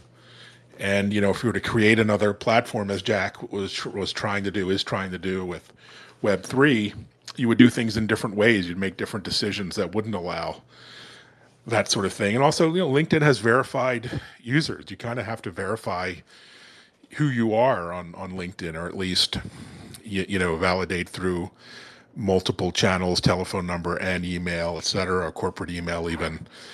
And that sort of verification of identity doesn't exist the same way on Twitter. So it kind of, due to the openness of the platform, it set itself up for some of these things. Okay, so let me dive in deeper and share more from the article. Again, coming from CNN and reporter Donnie O'Sullivan. It goes on to say, Zacco says he's began asking about the prevalence of bot accounts on Twitter in early 2021 and was told by Twitter's head of site integrity that the company didn't know how many total bots are on the platform. He alleges that he came away from the conversations with the integrity team with the understanding that the company, quote unquote, had no appetite to properly measure the prevalence of bots, end quote, in part because if the true number became public, it would harm the company's value and image. It goes on and says experts on inauthentic behavior online say it can be difficult to quantify bots because there isn't a widely agreed upon definition of the term and because bad actors constantly change their tactics. There are also many harmless bots on Twitter and across the internet, such as automated news accounts, and Twitter offers an opt-in feature to allow such accounts to transparently label themselves as automated. Twitter told CNN that the claim it doesn't know how many bots are on its platform lacks context, reiterating that not all bots are bad and adding that to focus on the total number of bots on Twitter would include those that the company may have already identified and taken action against. The company also does not believe it can catch every spam account on the platform, Twitter said, which is why it reports its less than 5% figure, which reflects a manual estimate and in its financial filings. So yeah, I mean, that's a great point, Evan. I mean, they can do all they want, right, to keep up with it, but it's just going to be an ongoing issue. And so I can only imagine it's going to fluctuate. Sometimes it might be 5%, it might be 8%, it might be 1%, who knows? But, is there a rule or a regulation or a milestone that would have to be put in place to say you have to keep it under X? I mean, that's just a constant battle to be battling. What are your thoughts there? Yeah, it's sort of like Twitter, really, when it started, unleashed Pandora, in terms of allowing anyone, anywhere to create any number of an accounts from the beginning. And there wasn't this process of, one, verified identity or trying to verify identity or having your account not just tied to an email address, which you can manufacture in unlimited numbers, but actually a phone number as well. And now they're dealing with the legacy of that decision. And you're right. I mean, if they really clamp down on not just bots, but anyone with 100 accounts, they would lose a lot of their active users, or at least the way they measure them, and that would hurt from a revenue subscriber number growth perspective, which is why I think Twitter going private, if not Musk, then someone else, is probably a good idea to clean house, reshape their entire business model, and kind of restart without all this both baggage and expectation of users. And so I'd be curious, since Elon brought this up, let's just say, I think it was like in April or May or something like that. So the past few months or so, have you noticed any change either in the platform or your feeds or anything else like that? Because, and I don't have exact evidence of this, but I just feel like sometimes I've noticed shifts in my feed and maybe the content that I'm seeing, or just if, I'm not getting pinged with as many bots and DMs, or, it's just showing me different information all the way to, I checked out their career page the other day and I just saw a drastic change. I think they had like 500, they were hiring 500 people earlier this year. Now it's down to like 130, 150 or something like that, heavily on the software side more than any of the other areas. So you can see these shifts, and I think maybe they're taking action after Elon Musk and obviously going into the legal case next. But just, are you seeing changes in the platform? Yeah, I've seen changes for good over the last year to 2 years in terms of features, in terms of reliability, in terms of some of the like micro acquisitions they made to get into things like newsletters and looking at long form content, and the Twitter Blue, the paid service. So for me, I mean, Twitter, the last couple of years have been some of the best years for Twitter, at least from like feature functionality, the product. So it's disappointing to read all these issues behind the scenes on the back end that we really don't see or experience firsthand. Yep. Okay. So let's continue on this topic, though, because again, there's more information in the article. It goes on to say, but Zatko told CNN he thinks there would still be value in attempting to measure the total number of spam, false, or otherwise potentially harmful automated accounts on the platform. Quote, the executive team, the board, the shareholders, and the users all deserve an honest answer as to what it is that they are consuming as far as data and information and content on the platform, at least from my point of view. I want to invest in a company where I know what's actually going on because I want to invest strategically in the long-term value of an organization, he says. Twitter says that it allows bots on its platform, but its rules prohibit those that engage in spam or platform manipulation. But as with all social media platforms, rules, the challenge often lies in enforcing the policies. So there's a lot more to hear. I got a quick question though, Evan. Just, in your opinion, there's got to be, they're a public company. They do share, you know, data, if you will, the 5% one, in their quarterly filings. I'd have to imagine that they would have backing and evidence to support that seems valid, that maybe follows regulations and things like that, because of it being a public company of its size, and that they would have that due diligence. Otherwise, I would just have to imagine, if I was working Twitter, that would be coming out at some time, right? So, just what are your views on Twitter and the transparency of that data versus also companies have secrets sometimes, like they're not like not misleading secrets, but there's a recipe to building things that aren't always shared. They don't share things publicly, even if it's a public company. What are your thoughts on that, just in regards to Twitter and what they can and can't share? Well, look, I mean, a public company is not a magic wand for getting transparency and best practices and compliance and everything right. And I think if you look at most public companies, if you were to look behind the scenes, you'd see a lot of dirty laundry, right? You'd see some pretty terrible practices and some pretty lousy technology, and it can get ugly. And in this case, it's just Twitter is in such a spotlight that, unlike most public companies, Citibank or pick your average blue chip company, you just don't see all that dirty laundry out in public like you are with Twitter, and it's not as mission critical as terms of societal mission as Twitter is. So it gets extraordinary amount of attention, and it gets these situations like they're in now. And you probably don't get a whistleblower at your local credit union that would it would probably be just as horrible, but have less impact on us all. So it's look. I mean, Twitter's flying high to the sun these days, and they're getting burned by these ex-employee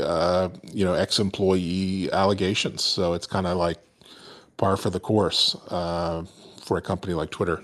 Yep. Okay, so there's just a little bit more to wrap up this part of the article, and then we'll swing it back. We also have another guest on stage, another speaker we just brought up. Stephanie, welcome. We're going to get to you in just one moment. Thanks for joining. The article, again, coming from CNN, goes on to say, and here's the last wrapping up of it along these lines. It says, the company says it regularly challenges, suspends, and removes accounts engaged in spam and platform manipulation, including typically removing more than 1 million spam accounts each day. Twitter said the total number of bots on the platform is not a useful number. The company declined to answer questions about the total number of accounts on the platform or the average number of new accounts added on the platform daily, as context surrounds daily bot deletion figure. But in casting doubt on Twitter's ability to estimate the true number of fake and spam accounts, Zacco's allegations could provide ammunition to Musk's central claim that the figure is much higher than Twitter has publicly reported. By going public, Zacco says he believes he's doing the job he was hired to do for a platform he says is critical to democracy. He said, quote, Jack Dorsey reached out and asked me to come and perform a critical task at Twitter. I signed on to do it and believe I'm still performing that mission, end quote. And that's the end of that article. So I'm just wondering, again, there's a lot to cover here. We're diving into all different aspects of it. I mean, this brings up another great point, though, just about, what Twitter's doing and suspending and removing accounts. And, if it was to get out that there was higher numbers, and this is potential, I'm just asking the question, if you will, because I can only imagine if it's lower numbers or if their numbers are accurate, then nothing really changes. It's par for the course, and maybe Elon Musk continues to purchase with the acquisition, or the stock number and the valuation continues in the direction it was previously. But if not, and again, this is just hypothetical, I'm only imagining, the impact on a platform like this, right? And so I'm trying to figure out what that implication would be once they figure out the exact numbers, if that's shared publicly and things like that. Evan, I want to get your opinion on this, and then Stephanie as well. Hypothetically, what would happen if different numbers come out than what they were reported? Well, it's bad for shareholders. It's bad for employees, bad for management, kind of all around. It's really going to be negative for the share price over time, and it's sort of going to, if true, it's going to make Twitter a bit of damaged goods, and probably an acquisition, even if Elon doesn't go through, more likely at a lower price, or not at all. I mean, Twitter has a challenge in that has it's so red hot. It would make an acquisition by like an Amazon or Salesforce or Disney or whoever might acquire it less likely, and so that's really not good. Mm. Hey, For one quick question, because you brought it up, though. I'd be curious if it falls through with Elon for whatever reason. I have always wondered, is there another suitor, a good fit, whether, a Google and Amazon, et cetera, that you think would want to scoop up a platform like this and kind of disregard whatever happens? Just, do you think another acquirer would make sense as well, in your opinion? Well, it's all about the price, and again, if the price is damaged and it becomes a bargain, then yes, it's obvious fit for so many companies. And Like who? oh, Microsoft. Who would be your leader? Who would be the one that you think would most likely be the one to acquire it, hypothetically? I think Microsoft would. It has LinkedIn, it has media properties, has advertising, and it has IT, and I think it has a LinkedIn, which there'd be a lot of synergies with LinkedIn and consumer and a business facing side as well. So yeah, I think it would be a good fit for Microsoft. Good, good, good. All right, Evan, we'll stick with us. You've been sharing great insight, by the way. So, folks in the audience, go ahead, give Evan a follow. Wish him a happy birthday as well. Evan, happy birthday there. I also want to welcome Stephanie to the stage. Stephanie, we've spoken before. It's good to see you here. I think you're on the West Coast, so you're waking up to this news. Is that right? Yeah, that is right. And we've dived into all of it in the last hour and a half so far, but you're Right. coming into this fresh in some ways. So I'd love to hear your perspective since you heard the story. What's your opinion? What are your thoughts so far? Well, I don't think my perspective is going to be anywhere near as informed or interesting as Evan's. I'll just preface it with that. But I will say, look, I mean, when I step back in this, and obviously being a former political consultant, I see the world through sort of eyes of strategy. And a couple of things, right? I mean, the last thing that we've seen is that Elon's going to be held accountable in the tune of millions if he tries to back out of the deal. But I also think we have to look at this with a couple of things. So, number one, users don't seem to be as concerned about privacy. Look at what TikTok is doing right now. TikTok has said all the quiet parts out loud in terms of their terms of service, right? They're like, we're basically going to take everything from you. And TikTok is also now a huge e-commerce platform too, and yet the usership is there. People are transacting there. They're doing videos there, and TikTok has said we're going to take all of it. Thanks for using. So there's that piece of it. So from a user perspective, I think it's kind of a, well, no shit. I mean, look at Facebook has been under a ton of scrutiny, but I think I'm hoping, and Evan, I think you're going to have some perspective on this. It's going to be more informed than me. I'm just opining, but what's interesting to me is that we know, and I say we know, and perhaps this is my opinion, is that we have a regulatory body, a legislative body in Congress that is not, and when I say smart enough, that doesn't have the expertise to look at what do we do with these social media platforms? What do we do when we have journalists, heads of state, presidents using platforms? And what does that look like from a security perspective? And when they come up with these valuations, I think not only is it probably a great time to sort of understand how companies are being evaluated based on what data, which again, the smart people in the room who have expertise in this subject are going to know more about that than I do. But this is an interesting time in history where Elon basically said a while ago, right? You need to prove you're going to prove your valuation. So I'm going to start pushing back. I'm going to ask you about bot usage. I'm going to ask you about this because from an advertiser perspective, it's kind of tough to pitch your platform if you can't really validate active, real live human users. First of all, but second of all, and I don't know this, Evan. I'd be interested again to hear what you have to say. But like many tech companies that just exploded, would it be safe to say that there are some infrastructure issues from a technology perspective about infrastructure being old? Maybe there's old code. Again, please forgive me. I'm going to sound like a little bit of a third grader right now. But wouldn't many platforms suffer from the same infrastructure issues? And it's time to update everything anyway. And through this process, that Elon has a vested interest in the valuation of Twitter lowering. I mean, does he not? He may be. I mean, he may be forced to buy. I don't know what this is going to look like yet. But the more information that comes out, A, is that information actually unique to Twitter, or do you think many of these platforms are suffering from the same problem? Twitter is under a higher level of scrutiny because of the deal with Elon. And could this lead to more visibility around how they're evaluating, more visibility into what needs to happen to maybe defend that valuation? And could this level of sunshine actually make for a better experience for most people that are using this platform, for investors and for advertisers? Because maybe this is sunshine that needed to happen anyway. And I'll land there, but I'd love to hear somebody smarter than I am offer some of that perspective. Yeah, and it's great that you brought that up. We discussed that earlier with Evan, and Evan did, make the comparison with other platforms like LinkedIn, for instance, and many of the other ones as well, that, they don't seem to have the same amount of issue. Now, that could be coming simply because of the steps that the company puts in place, or at the same time, just because bots and or spam accounts just don't to jump on those platforms. Not to say that they don't have any, but they aren't seemingly as scrutinized. So I think that you bring up a good point, and he made the comparison to LinkedIn, where I similarly don't have as much of a problem. But we both agreed we don't have as much of a problem here on Twitter. It's just if you look at someone like Elon Musk, who has over 100 million people, and everyone's sending a message to him, he's getting hit harder than most people. But you still bring up a fantastic point. What are the other platforms going through at the moment, and what is the norm? Because for all we know, 5% could be accurate. And if so, that could be lower than industry averages, right, Stephanie? So, I mean, why not pick on the other platforms?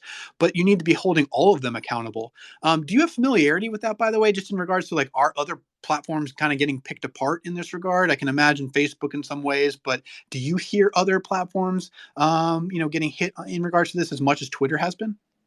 I mean, No, but that doesn't mean anything, right? Just because I haven't heard it, that should not be an indicator that it's a yes or it's a no. I also think LinkedIn, and I could be wrong. Again, it'd be interesting to talk to somebody who codes and who has this expertise. I'm not even sure LinkedIn is the right um, comparison. I mean, what else can you compare Twitter to?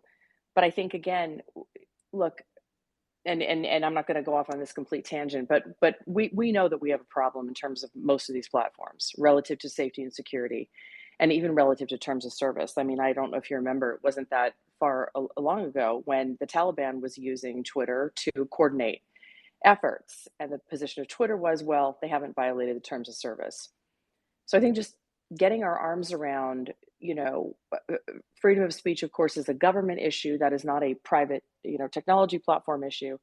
But where does sort of we need to step back and start making decisions about just how we're using these things and what we find to be acceptable and what we don't. Is it going to be a free for all? Is that healthy for our country? I think we've proven it's not.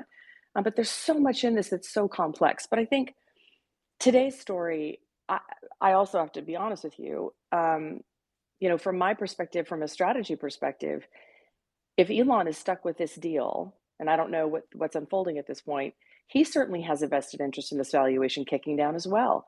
And maybe it should be, right? I mean, are we going to make a decision? And this is where regulation comes in. I tend to be a less government involvement person, but I think that things are out of control. We have seen the impact on our world from a social science perspective. We have seen the impact on our democracy.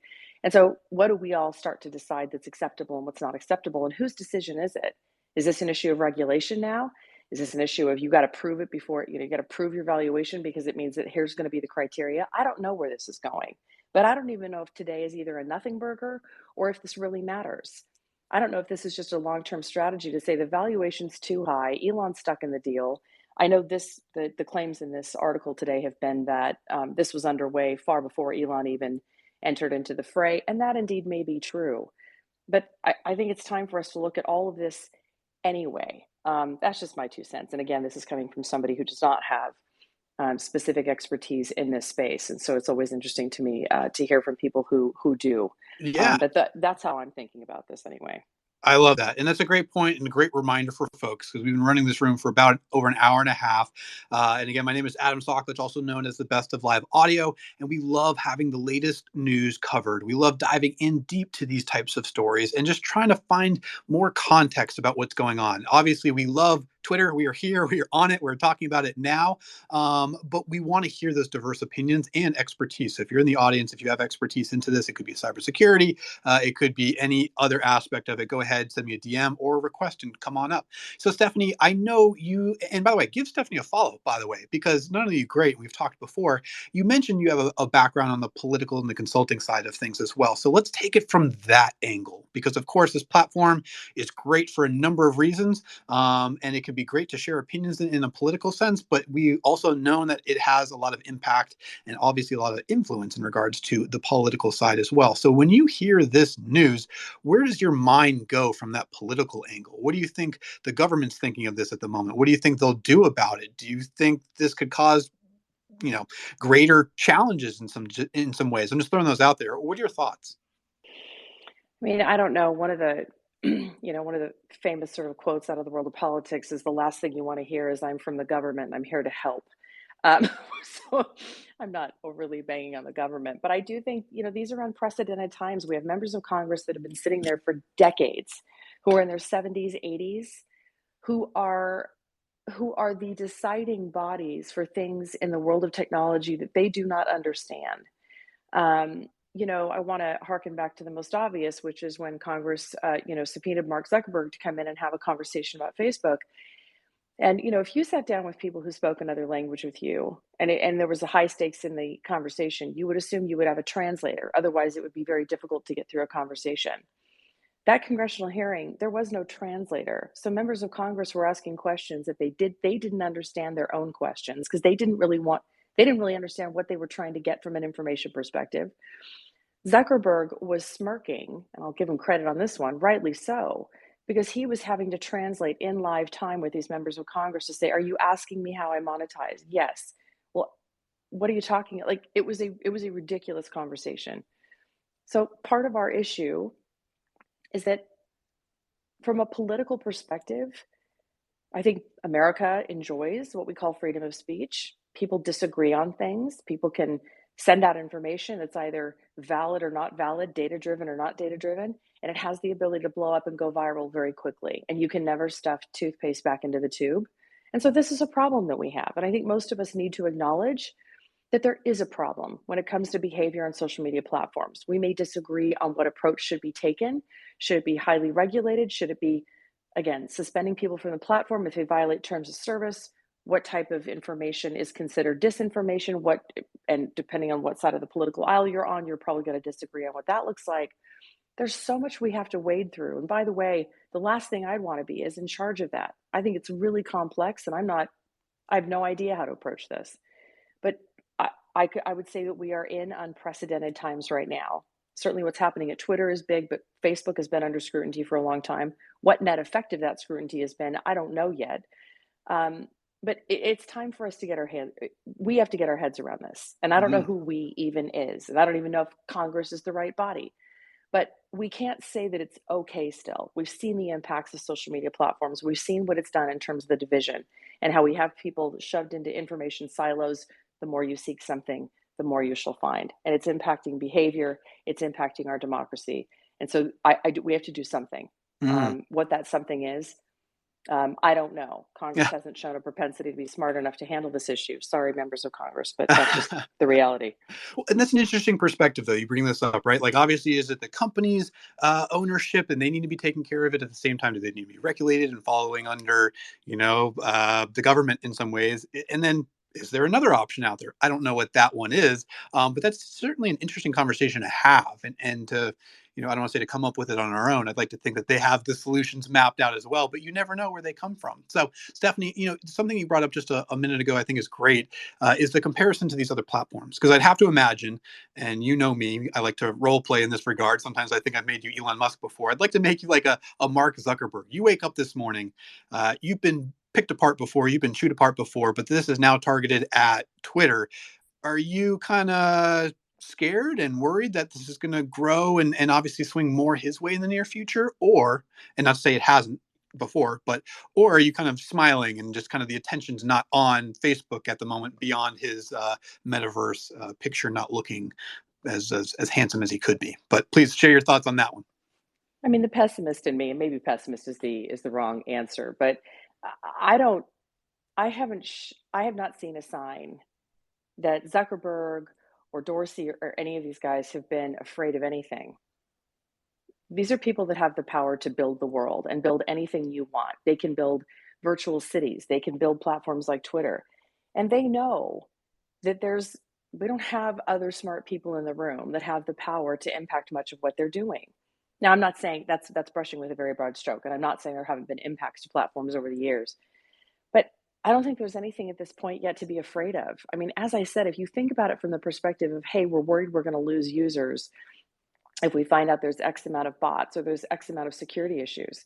TikTok is exploding. And as I mentioned earlier, not only is it short form video and then the engagement that you get there, but it's an e-commerce platform. And TikTok basically came out and said, yeah, you're not secure. We're taking everything. We're taking everything. You're welcome to use it or not. Well, that hasn't been a barrier. So I don't know what the impact is. Are users on TikTok different than those of Twitter, different on LinkedIn? Sure, perhaps. But we also know there are people that are utilizing platforms everywhere for different purposes. But I think it's time. And what I'm hoping is that, and I'm sorry, Twitter, you're going to maybe be the one that's going to get the most scrutiny on this, but it's time. We have to figure this out because things aren't okay right now. I love Twitter. I think the ability to access and interface with people you otherwise can't access, can't touch, can't even get to is phenomenal. It's why I love this platform so much. But I also think the good news about problems bubbling up is that we can start to see things that we need to solve. What that solve looks like, what that solution is, I don't know. There's multi-solutions. But I do think it's high time for us to look at this and say, we love the ability to interface with people. This is a good thing to do. But we have to figure out how this is being used, what those terms of service look like, what sort of security issues users or the government or whoever that's going to be are going to demand.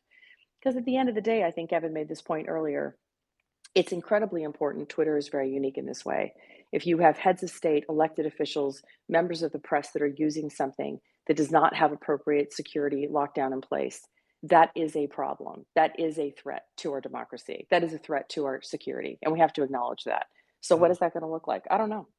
And that's a great point. And actually, it's something I'd love to bring up with you and anyone in the audience who wants to comment on it as well. Is, let's just say it moves forward and something is set up, some type of solution, if you will, right?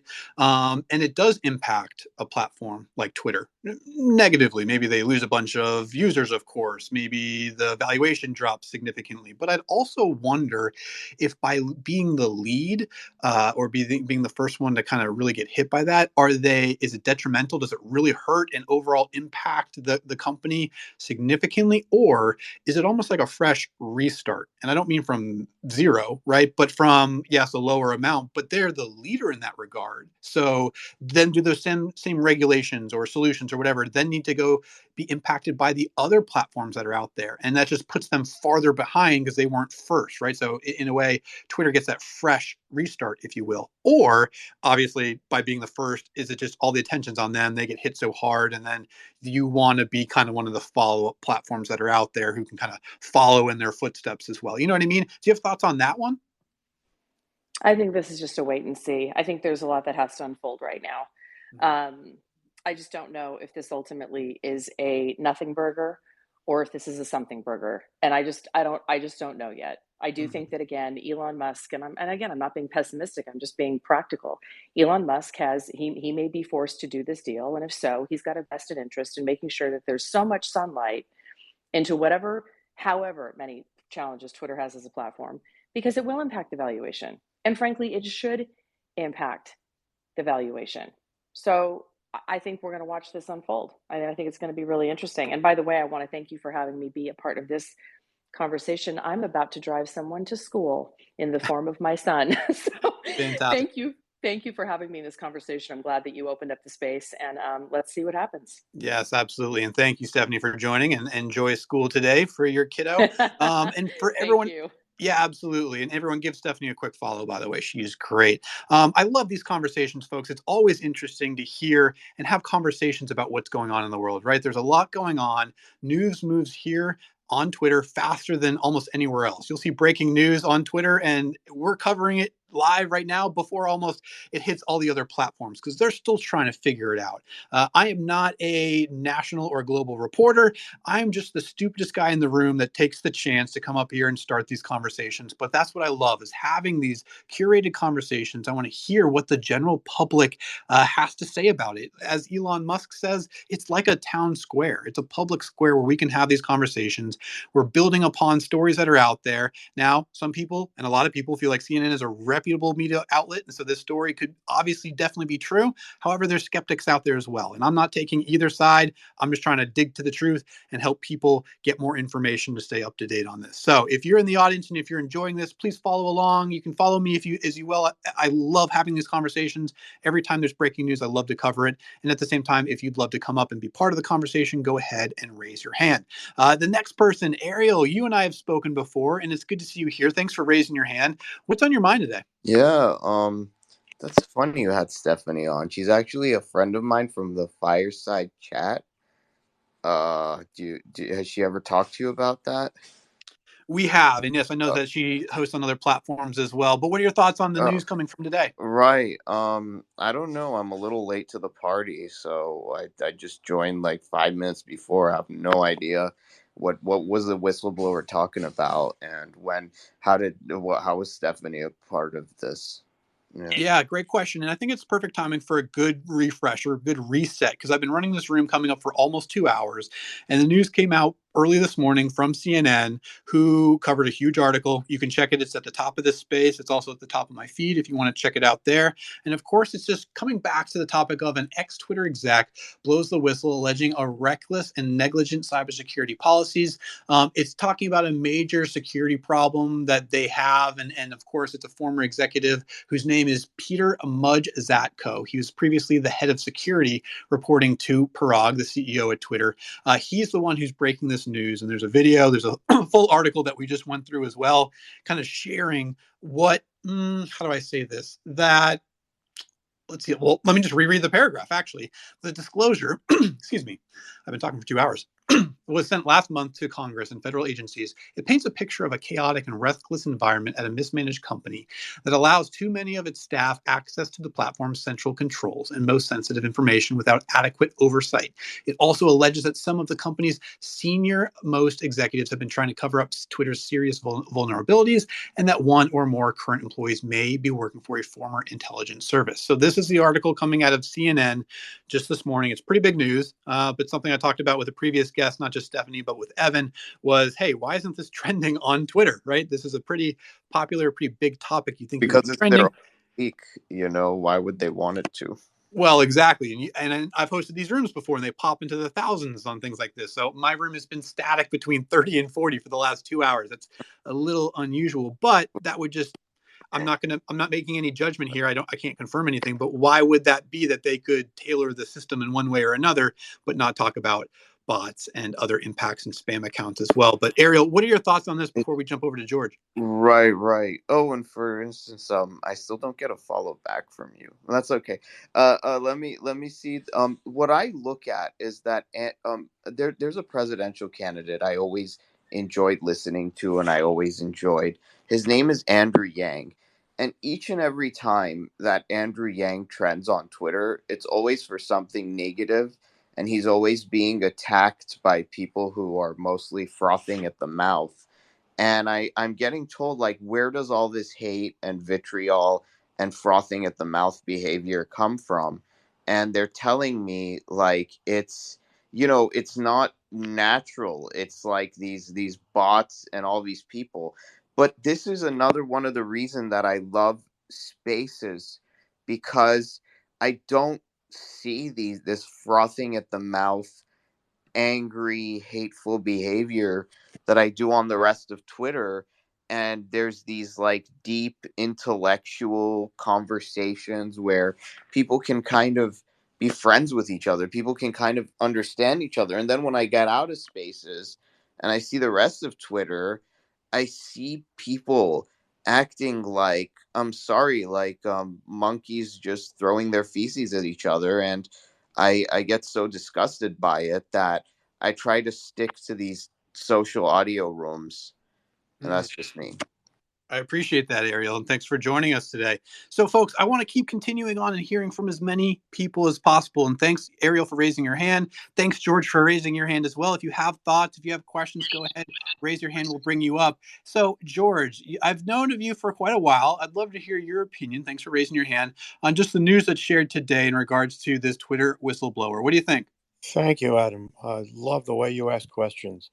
Um, as the mind skills guy, what I'm mostly interested in is how do we think about this in the first place? And the I think the most important thing is what's the problem? We've been talking about a whole lot of different problems. What's the problem with bots? What's the problem? I think the problem you just articulated, and it's central to this whole thing, is too many people. The allegation is there are too many people pulling levers at Twitter, and therefore too much potential for all kinds of problems. That guy was originally brought in supposedly because celebrity accounts got hacked. So there's a tremendous potential for misattribution, for misinformation, all kinds of things. It just sounds like lack security. They need a security audit. Things need to be tightened up. There'll always be a huge amount of misinformation, but we really need to focus on what's the problem. For instance, with bots, what's the problem? If I get good tweets from bot accounts, I happen to think that some of them, there's a Naval bot account that generates Naval quotes from artificial intelligence, and I think some of those are damn near better than Naval's quotes. So what the hell's the difference? If somebody sends me a quote that's a provocative piece of thinking, I'd like to kind of know whether it's a bot or a real person, but it really doesn't matter that much. On the other hand, if I'm spending money for advertising, and it's hitting eyeballs that don't exist, well, eyeballs is not the measurement. Sales is the measurement. There's been this obsession with eyeballs. I've been a marketing consultant for 50, 60 years. All this obsession with eyeballs. No, it's sales. Who cares about how many eyeballs are on things? Mm. So That's a it very really, valid point, and I think you brought up a couple things that are interesting. yes, Number one, it may bother other people, right? So, do I yes, want spam bots hitting me up? No. So I should have that option, if you will. But to yep. your point, if you have your DMs are open, then you're kind of allowing Well, anyone. what's a spam bot? In other words, if somebody sends you a quote that was developed through GPT-3 and it's a provocative, interesting quote, gets you to think about something or realize something that you didn't realize, is that a problem? Well, then you could make that a tweet, right, George? You don't have to Yeah, make it a DM. You don't have to. I don't want to say quote unquote right. bother somebody, but Yes, that's their absolutely. the one thing Twitter's Yes. doing is they are giving you the choice, and we're talking about one specific instance of spam and bot accounts. We're talking about DMs in this case. That's where I'm taking it, but you have that choice to Yeah, I have get your I DMs get open 10 or I get not. Hey, 10 George, let me finish. sorry. You have that option, right? And those Yep. options put the power and the control back into the user. So if Yep. I am getting too many spam account DMs and or Elon Musk is, then you got to close your DMs, right? That's just one solution. I'm not saying that's the ultimate solution. Absolutely. But continue your thought, and then I also want to get to Wallet Guard, and I see Ariel has his hand raised as well. Absolutely. Thank you. Yeah, I get 20 hello DMs every day. Drives me absolutely completely crazy. But so you're absolutely right. The the the question is with the bot question, which isn't really the central issue here today, um, is are they useful communications or are they not useful communications? But getting back to the security issue, it just seems to be, they've fallen into some lax security. There's some accusations. The whole thing needs to be audited. Period. Mm. Well, thank you, George. Appreciate you coming up. Appreciate you sharing your Appreciate thoughts. it. Thank you. Yeah, absolutely. And let's keep going on. So, Ariel, I know your hand is raised, but at the same time, Wallet, I brought you up first. So, we're going to go in that order. Wallet Guard, rather, and then Ariel. So, Wallet Guard, please introduce yourself as a human and not a bot account, hopefully. And then I'd love to hear what's on your mind. Yeah, absolutely. So my name is Ohm. I'm the co-founder of Wallet Guard. We're basically just like Web3 security advocates. I don't really talk about my project too much. Just kind of wanted to talk about what's going on. So yeah, I found this really fascinating. I mean, I know there was already a lot of lapse in security over at Twitter because we've been covering it in the recent days and talking about all the SMS phishing attacks that have been going on and SIM swapping that have led to a lot of a lot of big accounts getting SIM swapped and having their accounts taken over. So I found that really fascinating, which I mean, I already knew was occurring, right? Being in the security space, I know SIM swapping is a very prevalent issue, and we do our best to educate people who follow us on that. But what I found really interesting about this is the blatant disregard of like security vulnerabilities and like the way that disclosures are handled, right? Often, security people, this is not like new in the space either, right? Like this is a common thing for security folks. Like the high up executives, if they bring up something and they're actually passionate about the topic and they bring it up to leadership, like this is a serious concern, leadership will snag it and snap it down. The reason being, they don't want that publicity. They don't want that bad PR. But that's inherent when you get hacked or compromised. Like you look at that 5.4 million data leak for Twitter records. That was a vulnerability that was discovered and disclosed by a white hat hacker previous to it being done and actually hacked. It's from the same exact method, but it was already disclosed. That's the difference, right? And the lack of action taken on those types of things just shows the blatant disregard for security over at Twitter, which is kind of ridiculous. And like, if you go on to read that report that you actually had pinned up there, it even talks about like how they don't have the tooling to really even figure out how many bots there are on Twitter, which is insane. And like the lack of controls that they have in place means that their security architecture internally is quite awful. So yeah, that's my two cents. Ooh, and thank you for sharing that. So let's dive a little deeper again, because again, folks in the audience, we've been covering the story for the last 2 hours here and having conversations, but it seems like you have some technical expertise and technical chops on this one. Let's hear more about that perspective as you read this article, as you hear what's going on and the viewpoints of Mudge, who's the whistleblower, and then considering yourself, a Twitter user.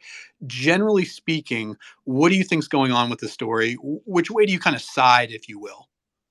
To be honest, I can't side in the side. Cannot side on Twitter.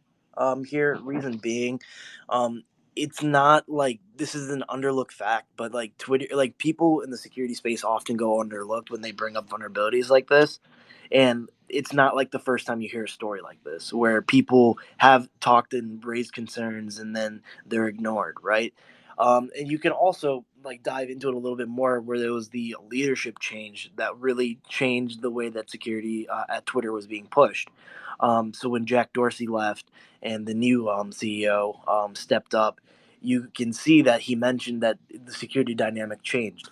And it's really, really interesting because security at Twitter is such an important thing. I mean, if you also look at the whole new side of users that are coming into Twitter too, from like the Web3 aspect. Twitter traditionally used to be Twitter and Discord. So there's like two different topics here. Are there used to be just like a medium people would post on and do all that type of stuff, right? But now with Web3 being introduced, people are now more often transacting money through these links that are posted, through these links on the Discord servers or anything like that. So that exposes like a whole new type of attack vector in social engineering. So on Web3, like on my personal Twitter account for Web3, literally I get tagged in every single day in some random giveaway and some random thing that's just a scam.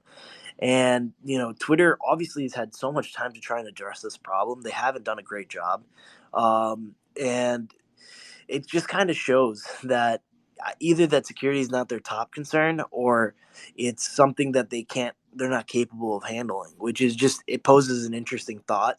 But yeah, I'll leave it there and then we can maybe talk more about that. Absolutely. Yeah, thanks for sharing that. And again, anyone in the audience, if you have expertise, if you have thoughts, go ahead, raise your hand. Love to hear you. This is just a public conversation, right? It's a town square, as quote unquote Elon Musk would say. And who knows? I've had Elon Musk pop into one of my rooms before. Wouldn't that be a dream if he would come in to a room like this as well? But let's keep the conversation going. Ariel, you've been patient and have your Yeah. hand raised. What's on your mind?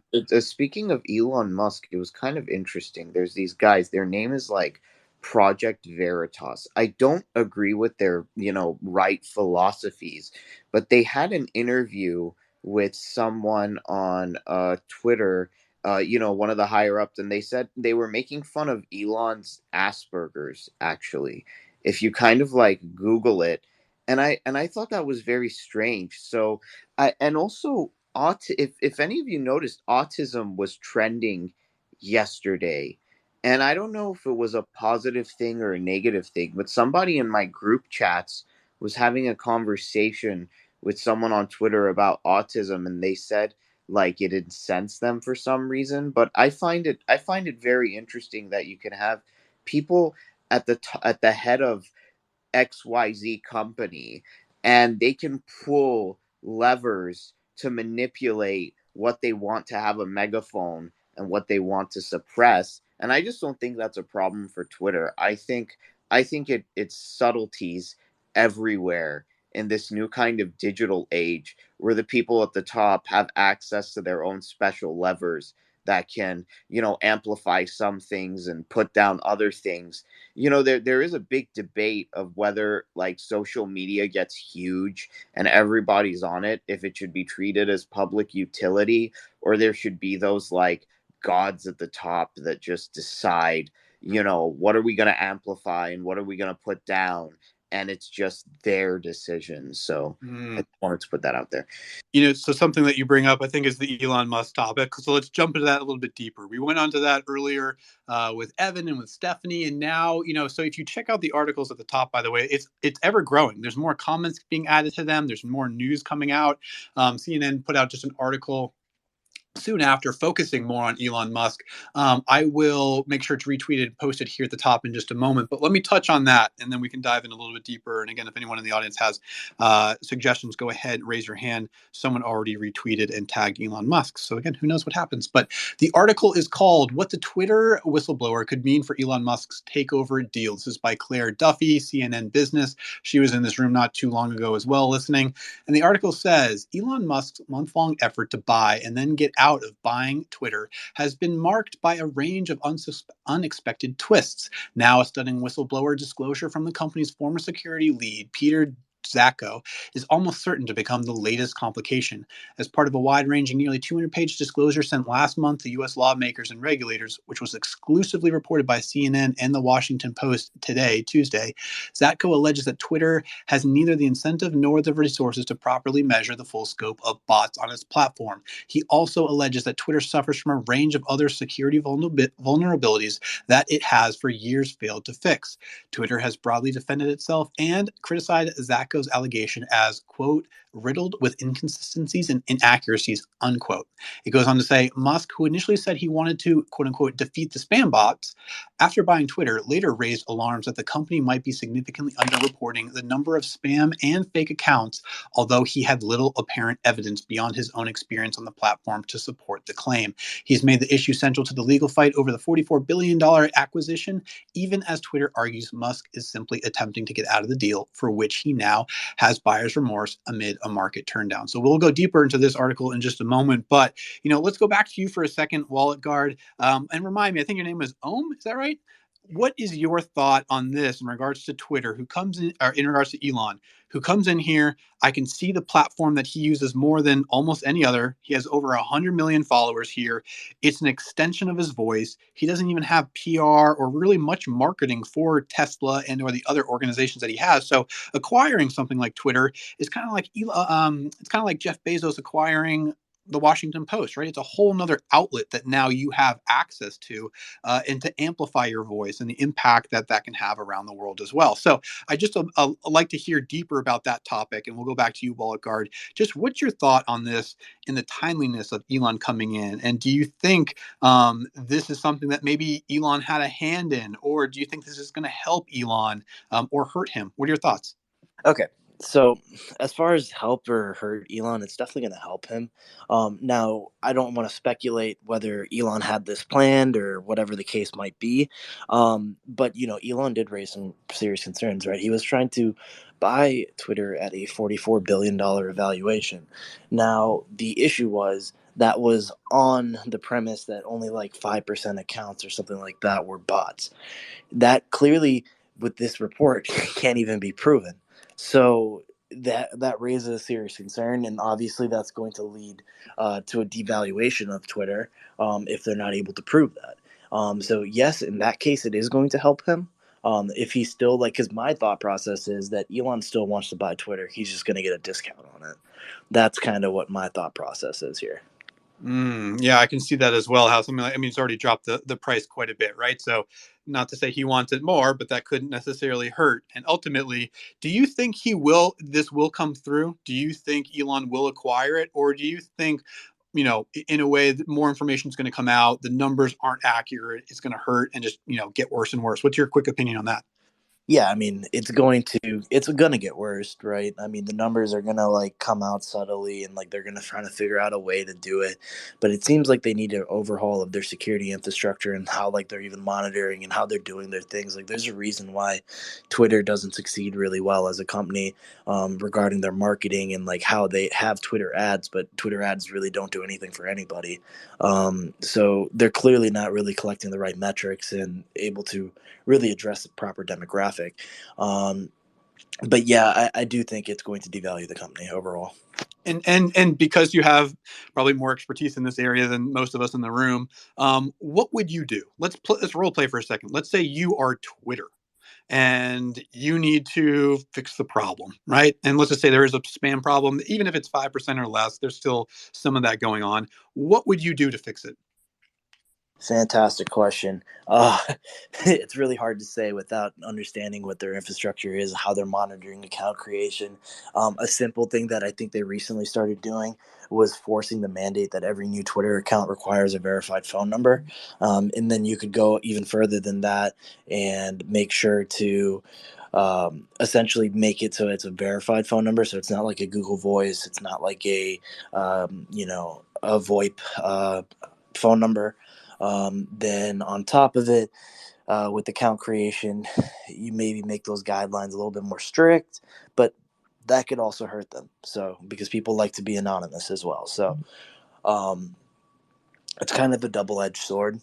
Um, and then on top of it, just internally, like monitoring posts and like sentiment analysis, and like there's got to be some sort of machine learning aspect to it. This is why I think Elon coming in, and if he does acquire Twitter, he owns OpenAI, and they have some of the best NLP in the world. So like utilizing that NLP to help them detect bot accounts is really probably going to be what's going to be the solver in that case. But as far as Twitter security posture, what I would do if I were them right now. Again, this is me speaking kind of a little bit out of my ass, but what I would say is that they would need to start like a public campaign for security awareness, and basically what they would do is open like a bug bounty program, put up a good amount of like a good bounty reward on it, and then really have a nice open bug bounty, and then also they would probably need to like prioritize security and really have a statement coming out telling them how we're going to address this and what we're going to do.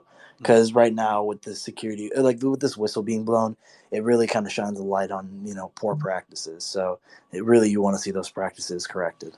Mm, thank you for sharing that. And please stay with us on stage for a moment. If anyone else in the audience has thoughts and opinions, go ahead and raise your hand.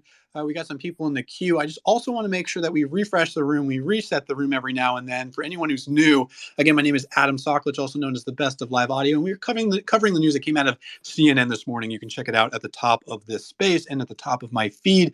It's talking about the ex-Twitter employee, the ex-head of security. His name is Peter Zatko. He's coming forward just recently with a lot more insight into the security of Twitter and the platform. Now, if you check on any one of those, it's coming, or any one of those in the top, it's coming from CNN and reporter Donnie O'Sullivan. If you click on the main link, it's already kind of going viral. Thousands of people are already liking it, retweeting it, and commenting on it. I think it's interesting to scroll through the comments to get a sense of what the world is feeling about this topic at the moment. One is saying it's important, but I'm also a little skeptical. Why would Twitter not fix things that are easy to fix, such as too many people with access to controls? That's not hard to do. And who would benefit from not doing it? That's one person. It goes on to say someone else. Casey Newton at Casey Newton says it does seem awfully convenient that Zatko appeared with his spam-centric complaints at the very moment Elon Musk needed him the most. That's getting a lot of traction as well. And others are also sharing their opinions, and just interesting to go through this and hear what the world is thinking about, right? So I want to hear from more of you. Also, I want to welcome new people to the stage. Brad, you've been joining and you've been sitting there for just a little bit. So I want to make sure to hear your thoughts and your opinion. I know you're in private equity, you're a SaaS co-founder, product and management strategy, so you probably have some good thoughts on this. Brad, welcome to the stage. What's your thought on all this news coming out today? Thanks for hosting the space. I do have a few comments. This is an industry in desperate need of regulation. In particular, there are several categories of regulation, but maybe first, how would you actually do regulation? I actually think that this falls under the mandate of the Department of Homeland Security. And I think the way that you would execute this is you would have a congressional committee that a department within Homeland Security would report to. You'd have an executive council. I totally agree with the previous comment that, for the most part, our government is not set up to regulate this stuff because it's evolved so quickly that, members of Congress, they just can't keep up, let's be honest.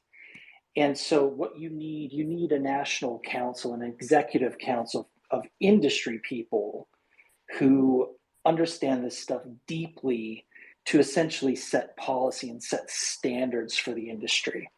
So the Department of Homeland Security should have a department that has an executive council and an audit department. And in what would they be auditing? Well, we've already been talking about cybersecurity. We've been talking about personal security, safeguarding personal information. But once you get into the regulation game, it opens up the possibility to cover a variety of other categories and set standards for those. In particular, how the algorithms involved in curating content on an individual level, and those are tied to business models, but often, they are the content you're shown is the most inflammatory stuff. It's the stuff that makes you angry, of course. So there's the curation algorithms. That would be another category after cybersecurity and personal security. Another one would be disinformation throttling.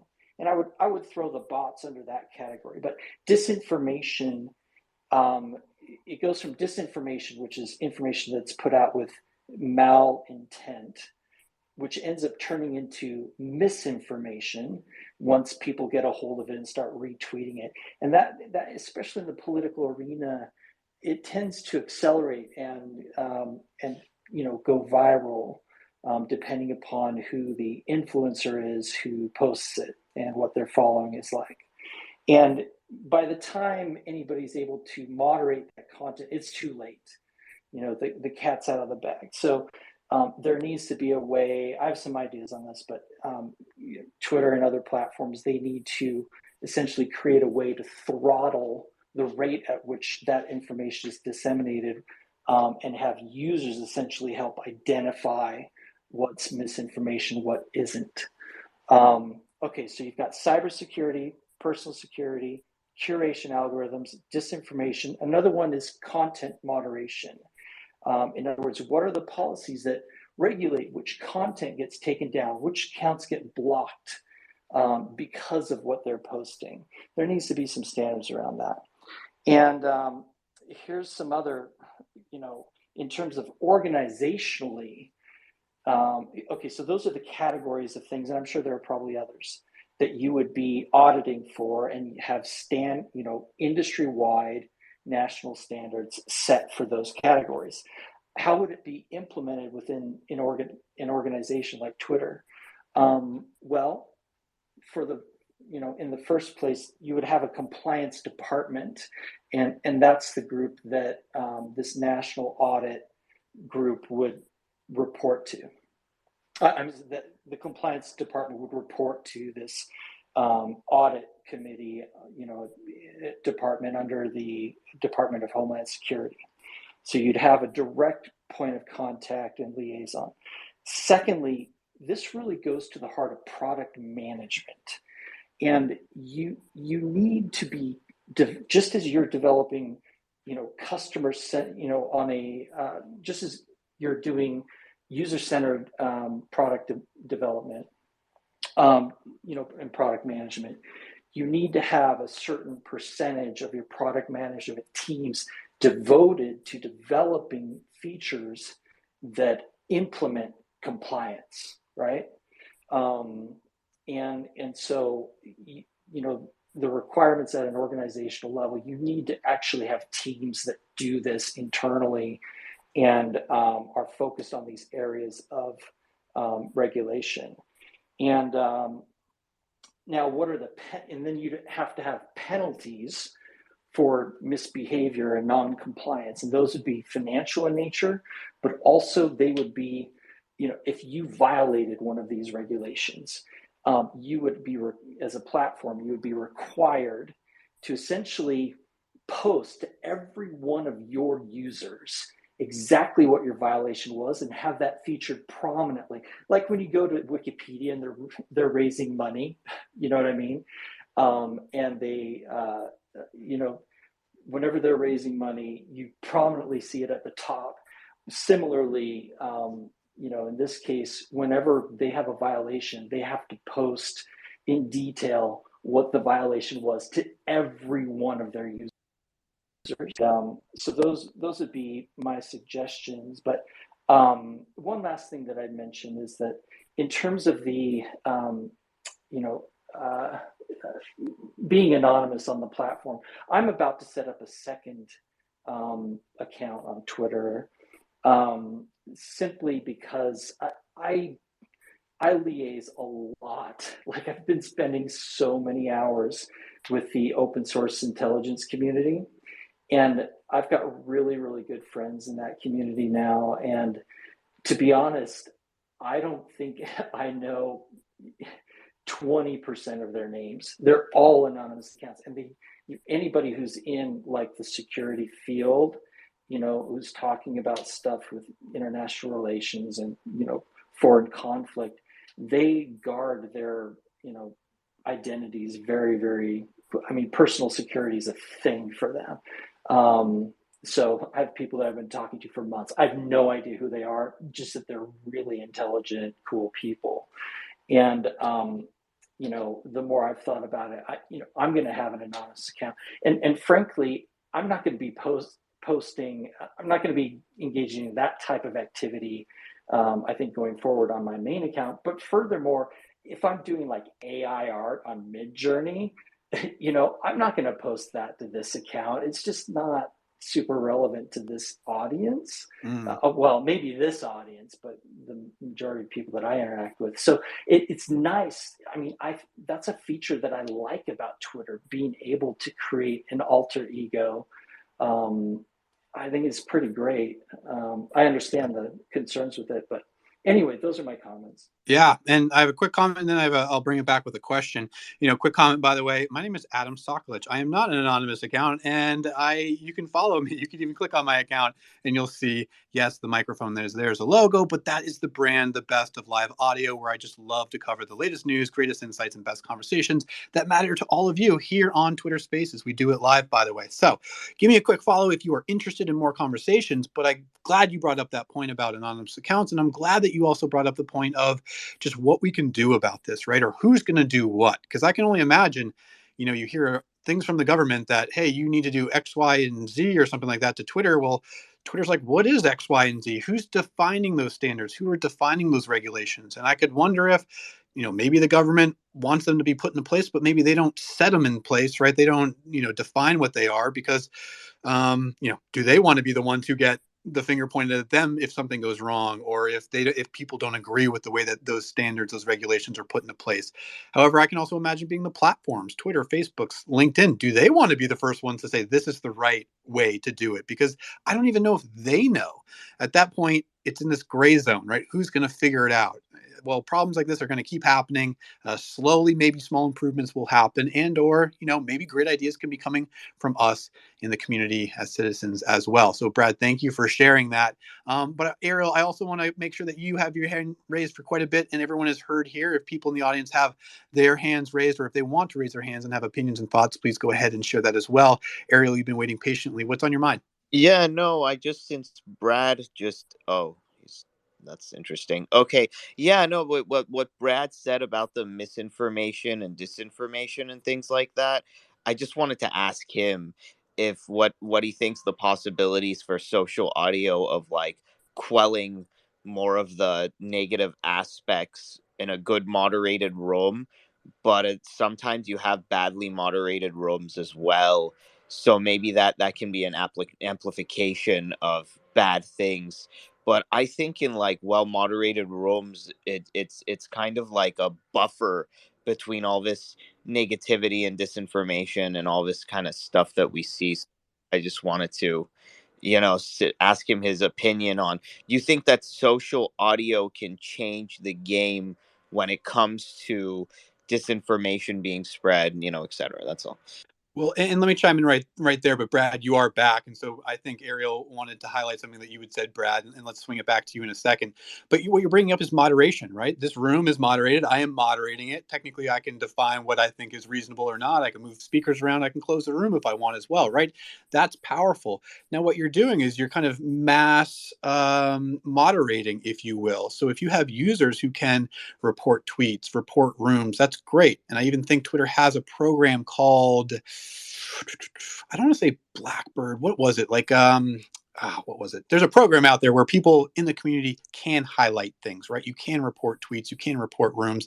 That's great.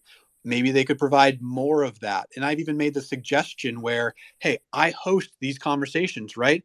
Well, what if I go, I'm in a lot of rooms, I'm in a lot of spaces, right? I could be kind of an ambassador, if you will, a part of the community that looks to help to moderate, to report more, right? But not that it's an official role, not that anyone would have to hire me per se, but having some type of program where there are ambassadors, there are moderators out there in the public, seeing as many tweets as possible, and of course, being part of these conversations could be very valuable. And maybe that is part of the solution, not the ultimate solution. But I have thought about that as well. I've shared suggestions like that to the Twitter team as well. But Brad, I want to swing it back to you because Ariel just brought that up as well. And maybe, Brad, did you hear what Ariel was kind of highlighting? It sounded like you had actually, Ariel, why don't you just reiterate kind of a question really, really quickly and point that to Right. So basically, I said, I feel that the power of social audio, from what I've seen, is swinging the pendulum over to from negative, insulting behaviors to more positive,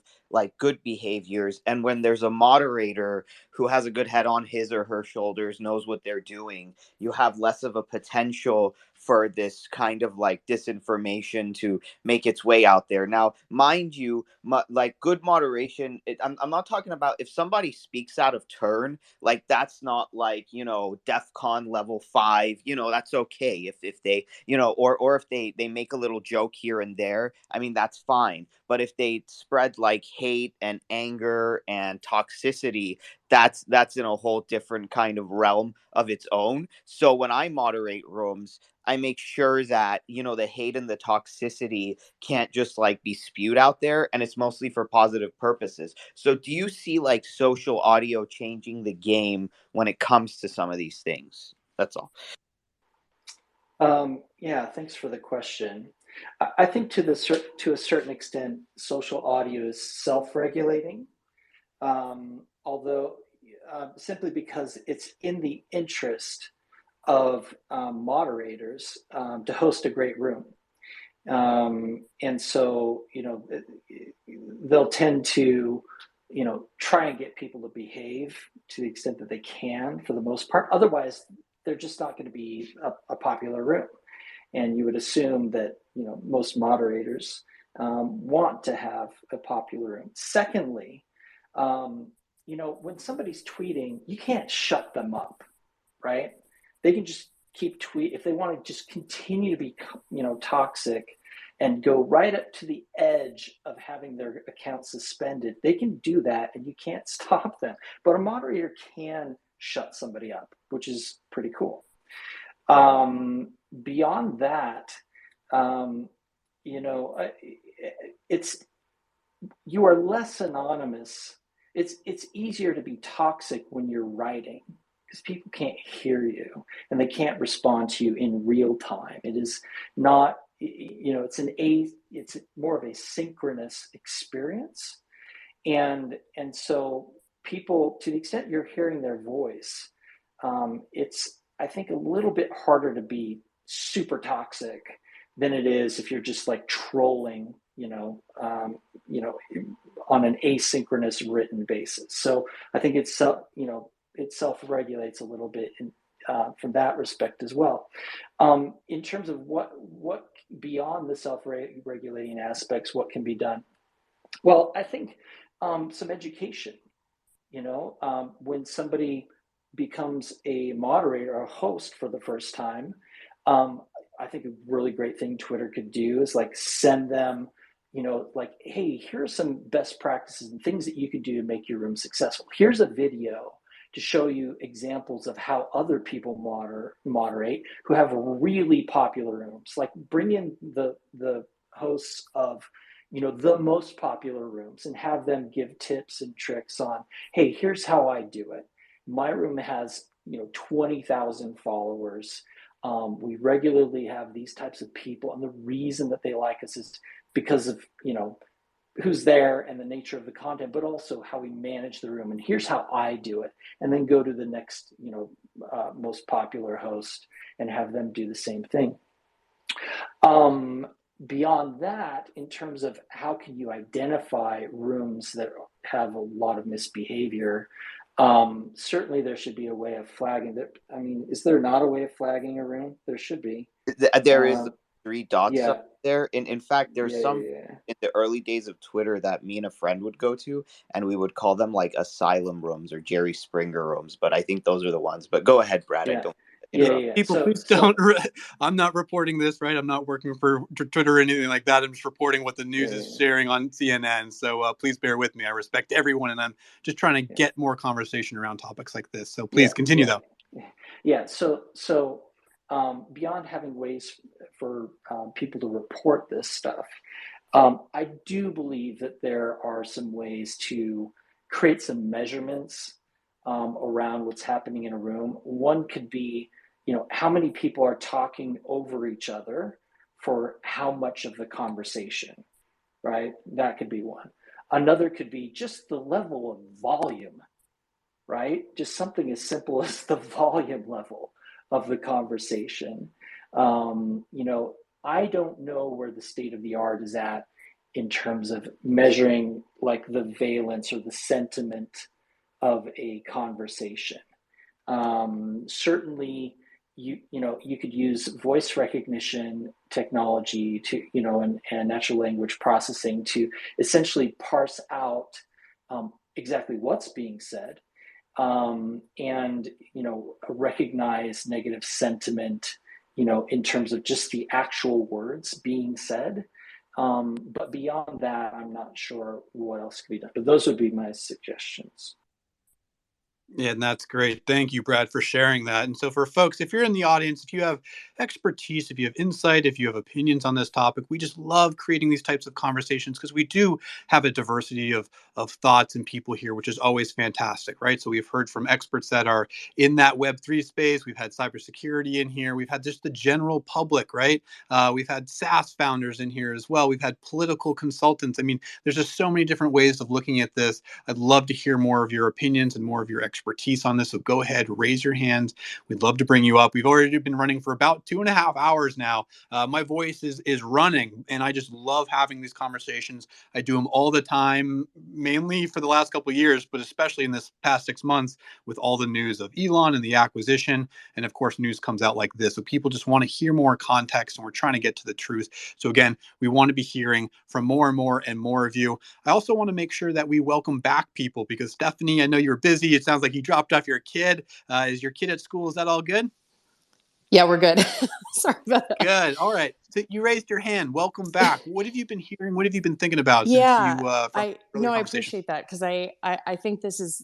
I was really thinking as I was driving about sort of the implications of this moment in time and hoping that this winds up producing better products overall. And I think Brad looks like he had to bounce, but I thought he was making some super interesting comments that were running along the line of some of the things that I was thinking about. And it's this from a product management perspective, what I'm so curious about is, and by the way, I don't know if Twitter has this built into their product or not, but I think this is an interesting case for sort of that notion of deep unsupervised learning. Because what it would generate, and again, I am not a tech expert, but what would be interesting to me is it would show visibility because it's unsupervised in the learning portion of it. It offers a lot of data that includes sort of what engagement is positive, what engagement is considered negative. And it's not AI, right? Unsupervised learning is not artificial intelligence. With AI, you're sort of plugging in the data points that we want to examine. And unsupervised learning, from my rudimentary understanding, is more of the product is going to tell you what engagement is positive, what the sentiment looks like. And to me, that's super interesting. And then what's also interesting from a monetization perspective is I think that would offer advertisers who are going to potentially advertise on the Twitter platform insights into content, what content it does have an overall positive sentiment, what is negative, and would that actually, it would change their model, right? Because we know that a lot of these platforms monetize based on engagement. Typically high engagement is highly negative. It's fighting, right? That's where you get more and more engagement. And so I wonder if that's either built in, some level of that is built into the Twitter product, or if they need to build it into the product. I think that's an interesting product conversation. And so I was just curious from Brian's perspective what he Mhm. thought, but I think he had to bounce. So I'll land there. Yeah. And if you can come back, that's great. If others, again, if others in the audience have thoughts on this too, go ahead, raise your hand. Love to bring you up. But I think you bring up a great point, right? I mean, it's all connected. Obviously, what's the security like? What are spam bots like? That obviously leads to what is the advertising space like here on Twitter, which is obviously a big topic. It's a big part of the revenue and the growth of the company as well. But then what are the advertisers' viewpoints on this? And Stephanie, gosh, I probably bug you with this more than most people. And I love this role playing. I think I've asked you to be Elon Musk. I've asked you to be Mark Zuckerberg. Now I'm going to ask you to be those advertisers out there, right? You see this news, you see everything's going on, and maybe you're already an advertiser on the platform, or maybe you want to be. What's your thought on this versus alternatives as well? Do you think, Twitter will succeed and it's so valuable that they keep going with it, or does this change things for them, in your opinion? Well, look, I want to see Twitter succeed. And I think through the eyes of Twitter, as you look at shareholder value, success is based on a certain set of metrics, right? Because shareholder value actually matters. But I want to see it succeed because there is nothing else that exists that allows you to connect at scale to experts in a variety of spaces. Like, I want Twitter to be wildly successful. Well, what does successful mean? It means that they have a product that has a good revenue model, and hopefully it's a product that advertisers want to come advertise on, right? I want them to be successful. So that's my point right now, is that I think if I'm an advertiser and I don't feel confident that the revenue model generates positive content. I mean, I've seen examples of advertisers, depending on the space they're in, that they'll just get hammered. And typically it looks like really bot type behavior. Like, it's not healthy hammering. It's very much trolling. And I think from an advertising perspective, I would be fearful of that. So does it mean that you advertise and you don't allow comments? I don't know. But this goes back to what I think is so fascinating, is that if I'm someone who is looking at advertising across multiple platforms, if this platform can come back and say, look, the metrics that you throw money, let's say at CNN or MSNBC, right? Let's take national news for an example, Fox News, all of them. There's a certain set of metrics that you're offered as the brand that says, here's why you should advertise on our network, right? We get this amount of eyeballs, we do this, and there's sort of metrics associated with that. But I think it would be fascinating for a platform such as Twitter, which, again, there's nothing else that exists like it. If Twitter could offer data that was different and more compelling, to talk about how you could have a better experience as an advertiser that could translate into revenue.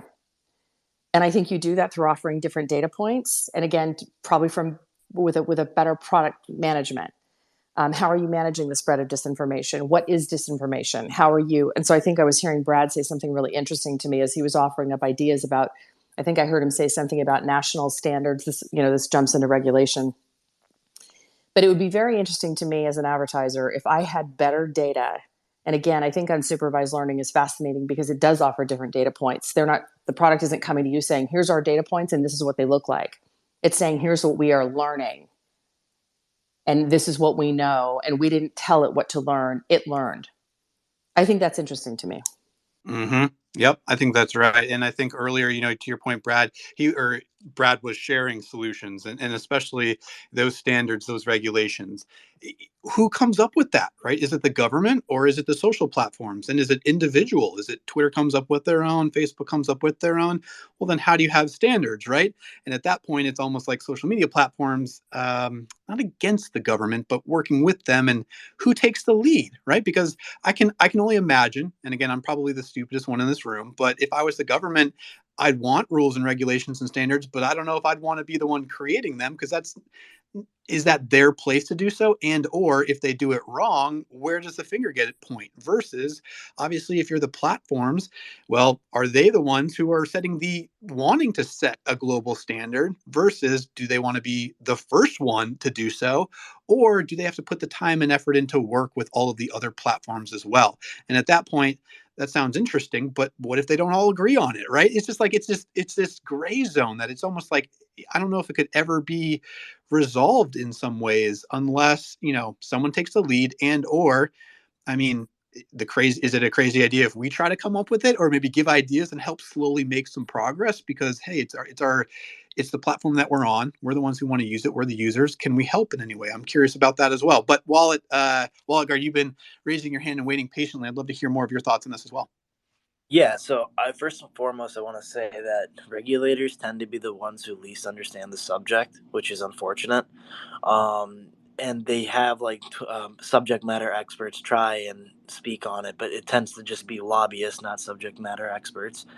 So what I would say, in a true Web3 fashion, is like there's some sort of a DAO.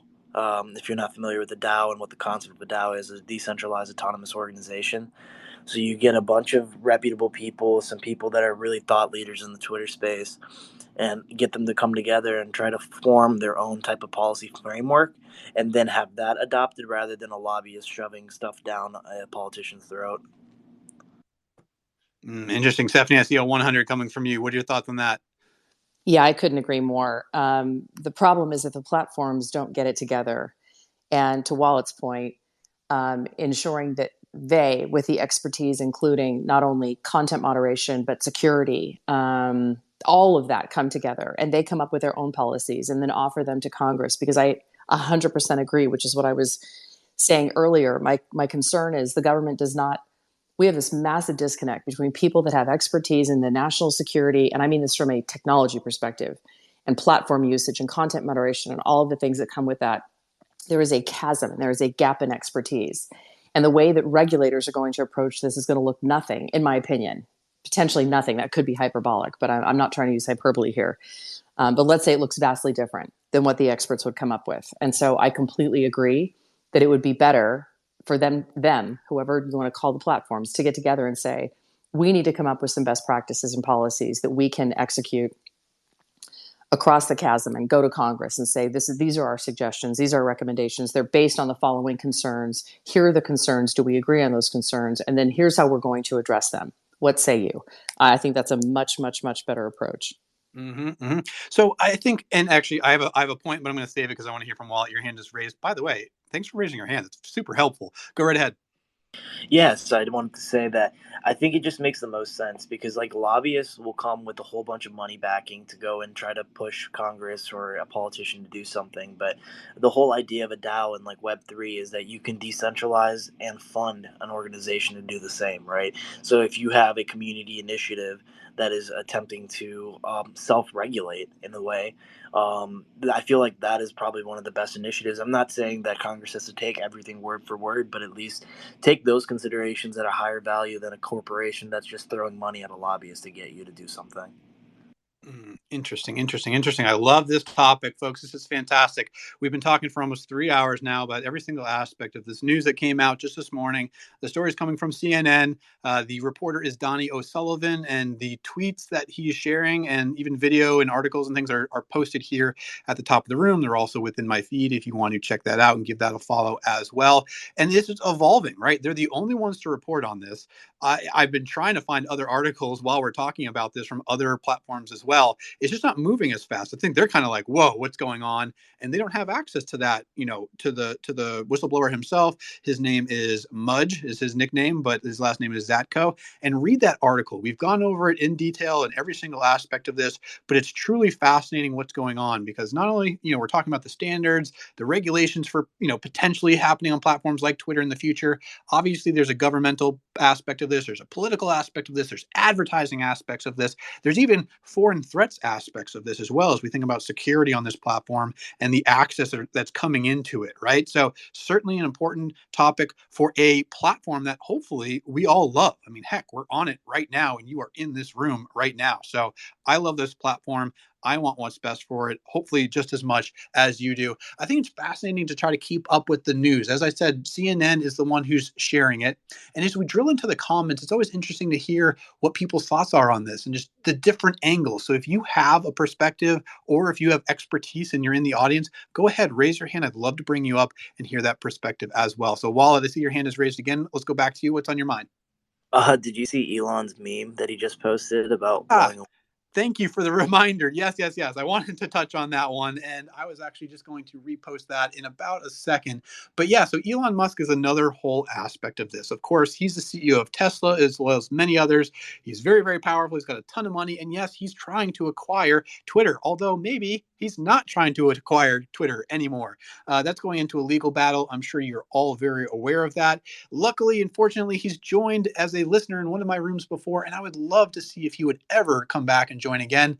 I don't know if he would, but yes, he did tweet out not too long ago a meme, if you will, about this topic. It says, "Give a little whistle," and it has an old Disney character on there as well. I just think that that's fascinating. So he is putting in his thoughts on this topic. Actually, let me go ahead and retweet that.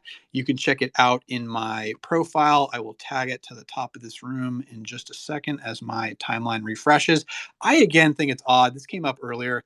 I've hosted these conversations before, and the rooms get into the hundreds, if not thousands, really quickly. I've been hosting this room for 3 hours, and we're hovering at 55 or 60. I mean, I've been in the 30s and 40s most of this time.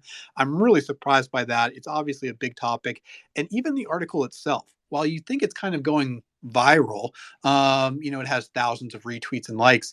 Elon Musk puts up a meme and it goes crazy within 15 minutes. So I can only imagine that certain things could be adjusted on this platform, maybe get more visibility than others. But I certainly hope not, because I think it's important to be able to speak what's on your mind, but be respectful of everyone else in the room and certainly the speakers on stage as well. It's great to hear difference of opinions, but I want to keep going. I want to hear from more people. And from you, Wallet, I see your hand is raised again. What's on your mind? So, a little bit of speculation, but you did have the Twitter strategic response guy in the chat earlier. Mm-hmm. I was going to see if you could try to get him up here, but I don't know if he was interested in commenting at the point. Mm. But yeah, I would say, like, so typically when I first make a post, like I posted about this article as well, it tends to go, like, engagement tends to be pretty high, at least on my account. But yeah, I've noticed that there has been very stagnant engagement on my Twitter post about the whistleblower. I'm not saying anything for a fact, but I definitely do think they're trying to do some damage control in the idea of shadow banning certain topics. And it's nothing out of their caliber either. Just wanted to clarify that. Yeah, that's fair. And your point is fair. I hope that obviously that's not happening, because that sucks for people. That sucks for me when I'm just trying to shed light on something that could be true. It might not be true. So I understand the misinformation aspect of it. But if they're able to throttle things, then that just brings up the whole point of, spam accounts, right? And bot accounts that can also do stuff like that, and being able to control them or not. And this topic seems to be fair. But if it's misinformation, who's to say it is or who's to say it isn't? It just sucks that it is about them. Now, I do want to clarify, I respect the Twitter platform. I love the Twitter platform, so I got nothing against it. I just think it's important to be able to give more context and find the truth behind the news. But Stephanie, you've been having your hand raised. Thanks so much. What's on your mind right now? A couple things. Number one, you can follow Mudge on Twitter, and I think it's just at Mudge, first of all, which is the whistleblower. But I also think, look, nobody from Twitter is going to be able to comment on this, nor should they. It would be irresponsible. Mm-hmm. They're doing everything that they have to do right now, whether they knew this was happening, whether they didn't. Whether there's validity to the whistleblower's claim, whether there isn't. This is a legal issue, and there's going to be nobody, at least from a responsible perspective, that's going to be saying anything about this. That would be sort of bananas. But again, look, I hope that this time in history, I mean, Facebook has already been under great scrutiny, and I think for fantastically great reasons. But we have to do something about all of this. We talk about it, we speculate on it. Again, Facebook that turned into Meta has been under scrutiny for a long time, but we don't ever see sort of a net result. It just sort of seems to be. We have coverage on it, we have conversations about it. We don't seem to see that there's an end result, which also speaks to the fact that I don't think regulators have any idea what to do about this. Yep. And politically, it's impossible. Conservatives will say that they get banned more than others. Of course, Facebook data came out and said, no, it's actually the opposite. There's more conservative content. So this does sit at the foot of politics as well. And so I think it will be interesting to see how this unfolds. And if there's something to come out of it, what will happen. And again, I'm still fascinated to see from Elon's perspective, If he can't get out of this, and or if the fine is going to be so significant, I think as more comes to light, it benefits somebody like an Elon. If the valuation starts to fall as a result of more sunlight into what these challenges are. And again, I don't know that these challenges are necessarily going to be highlighted as unique to Twitter. I think that probably most platforms are suffering from a lot of the same problems, and something needs to start happening, because at this point, nothing. At least there's been congressional hearings, there's been conversations, but nothing's happening. So I think it's going to be real interesting to see what happens next. Completely agree. It's a great point that comes up. And I'm curious as well. Again, we've talked about it before, but it's kind of like that first move. Who's going to start putting that into place, right? Is it the government? Is it the platforms as a whole?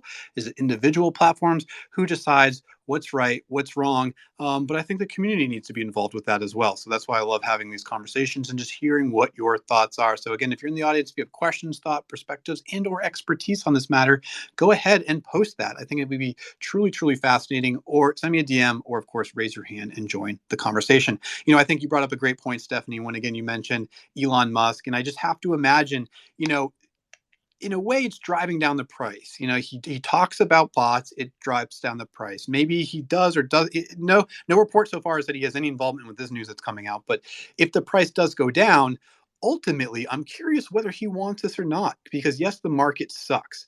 He also has a ton of money, and this is the platform that he really uses for his voice, if you will. He doesn't do advertising. He doesn't really do much marketing or PR, things like that. He does tweet daily almost, it seems like, and he gets a lot of engagement. He even recently went on a podcast where he says he doesn't really have much of any presence on Instagram or those other platforms. So I'd have to imagine, he wants this platform. He I don't want to say he needs it, but I'd be curious if he didn't have this voice and he couldn't do what he wanted. How does that impact him? Could he jump onto a different platform and grow his user base there? Probably, but I'd wonder if similar challenges happen there as well. He's already built up over 100 million users here on Twitter and not anywhere else. So again, I do think he probably wants us to go through, but of course at a much better price. So I'd be curious to hear more of thoughts on that one. So I do want to bring up more people. Go ahead, raise your hand. I also want to make sure that we keep in touch with the latest news that's going on for this topic. So again, my name is Adam Socklich, also known as the Best of Live Audio, and I love covering the latest news and greatest conversations here on Twitter. And the hottest news this morning on Tuesday, August the 23rd, is about CNN, their story coming from Donnie O'Sullivan about a Twitter whistleblower. It's the former head of security. His nickname is Mudge, also known as Peter Zatko, and he's coming out after, I believe, being laid off about 6 to 8, 9 months ago. But he's talking about the backside of the system and the security and everything that's going on, and his opinion on that. There's a huge article. It's posted here at the top of this space. We've been talking about it all morning, all from different perspectives: the political side, the advertising side, the Elon Musk side, and it's truly, truly fascinating. So again, I'd love to hear what your opinions are in that regard, and or invite people in, right? Other people have expertise on this platform, and that's what I absolutely love about Twitter Spaces and live audio, is that you can engage at any time. And I've even had Elon Musk join my room before. I was just stupid and didn't know that he did that. So if anyone sees Elon Musk show up, please let me know. In the meantime, though, I do want to continue with you, Wallet, and with you, Stephanie, as well, because we have two different perspectives here. Stephanie, you are a consultant. You've had background in the politics side of things, and also with Wallet Guard, you have that experience in Web3 and security. So it's just fascinating to hear these viewpoints on what's going to happen next. So Wallet Guard, I'd love to bring it back to you because we've talked about the solutions real quick, right? But what else is out there? Because I've heard about, and earlier we were discussing, having to have a third party really verify the metrics and or, potential solutions and things like that. I don't know if the article mentioned who that third party was, but what are your thoughts on that? Who could be a good third party to come in here and really do that due diligence that people respect and would trust to hear what they have to say? To be honest, there's not many good third parties to do that. Just because, like, the tooling that they're going to be using is an internal tooling. I can't remember exactly what it was called, but I think it's like Lion's Head or something like that, which is the internal tool they use to inspect like Twitter accounts and all that type of stuff. It would be interesting. I'm not sure who the proper third party would be in this case to audit them. Realistically, it would just need to be a proper disclosure on their end, but you can't necessarily reliably account for that. So I guess the third party would be more of a validator to just double check the work that they produce. I'm not sure if they would go in and internally audit themselves. But again, I'm not too confident on who that would have been. I'm sure there may be some third party that exists that does do that. But honestly, not too certain. And were you bringing up earlier the aspect of Web3, right? Blockchain and things like that. Was that you that brought that up? Yeah, about the DAO and like how you could probably form a DAO for Twitter because everybody on Web3 is really, if you're really into crypto and you're really into Web3, you're on Twitter. So you could really form a DAO that is trying to govern and write the policy framework for Twitter. I mean, I know DAOs that are currently trying to write policy framework for NFTs and Web3, so it's definitely something feasible. And I've been invited to help contribute to some of these security policies and NFT policies that are going to be coming out shortly. But it's something I think it's fascinating. I think it's a fascinating way to go about utilizing a community and crowdsourcing funds to push an agenda on the community's basis rather than a basis of like two different parties pushing an agenda. Yep. And so you're right. Web3 is big here on Twitter. And if you haven't heard of it, you probably will in the near future. So Wallet, and by the way, I'm going to call you Wallet just because that's what I see. But at the same time, I want to make sure, I love this concept of explain it to me like I'm five, right? So I probably have a little bit more context and understanding of Web3 than most people in this room, but I also want to give our audience that context, right? So do us a favor, explain Web3 to all of us in 1 minute, but like we're 5-year-olds. And at the same time, what would a potential solution look like when you mention DAO and Web3? But again, explain it to us so simply, please. Okay, I'll do my best. So when people think like Web one, it was like just emails and like just getting started, like DOS and all that stuff. Then you think Web two, it's like social medias, like Facebook, Twitter, and then like all these other social platforms that are controlled by centralized parties. But what Web three is really about is about decentralization and not necessarily having one governing body over a piece of technology.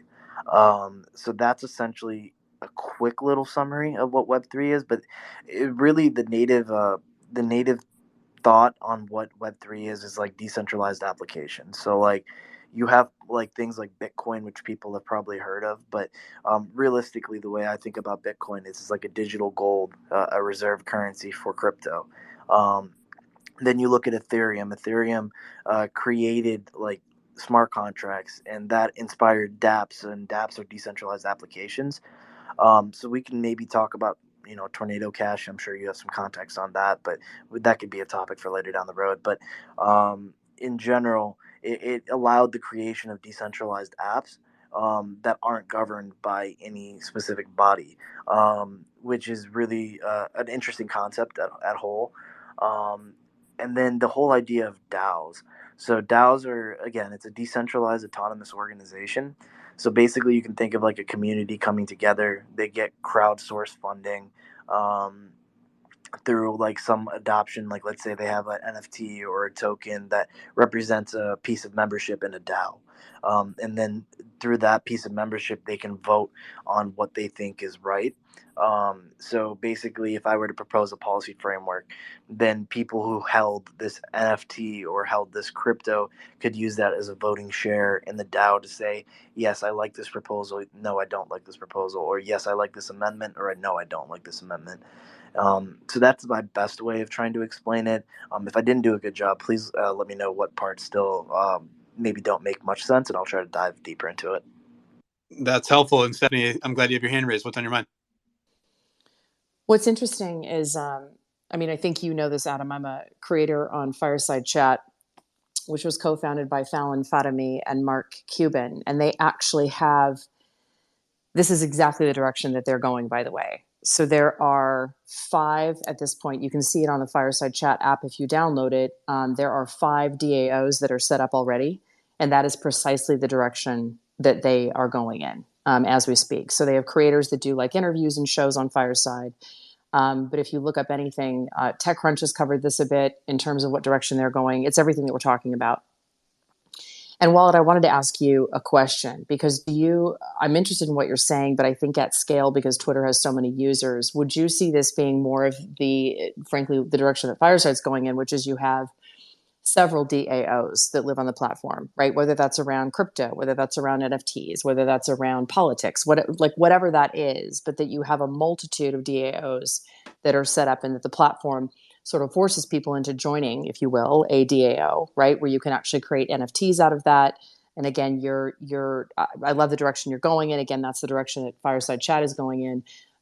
Because it does provide a level of self-regulation. It is in the interest of the users, of the members of that DAO, to behave in a certain manner for the better of that. I think it forces good behavior, if you will. What do you think about that? Meaning a multitude of interest-based DAOs versus Twitter becoming its own DAO. I'm just curious about your perspective on that.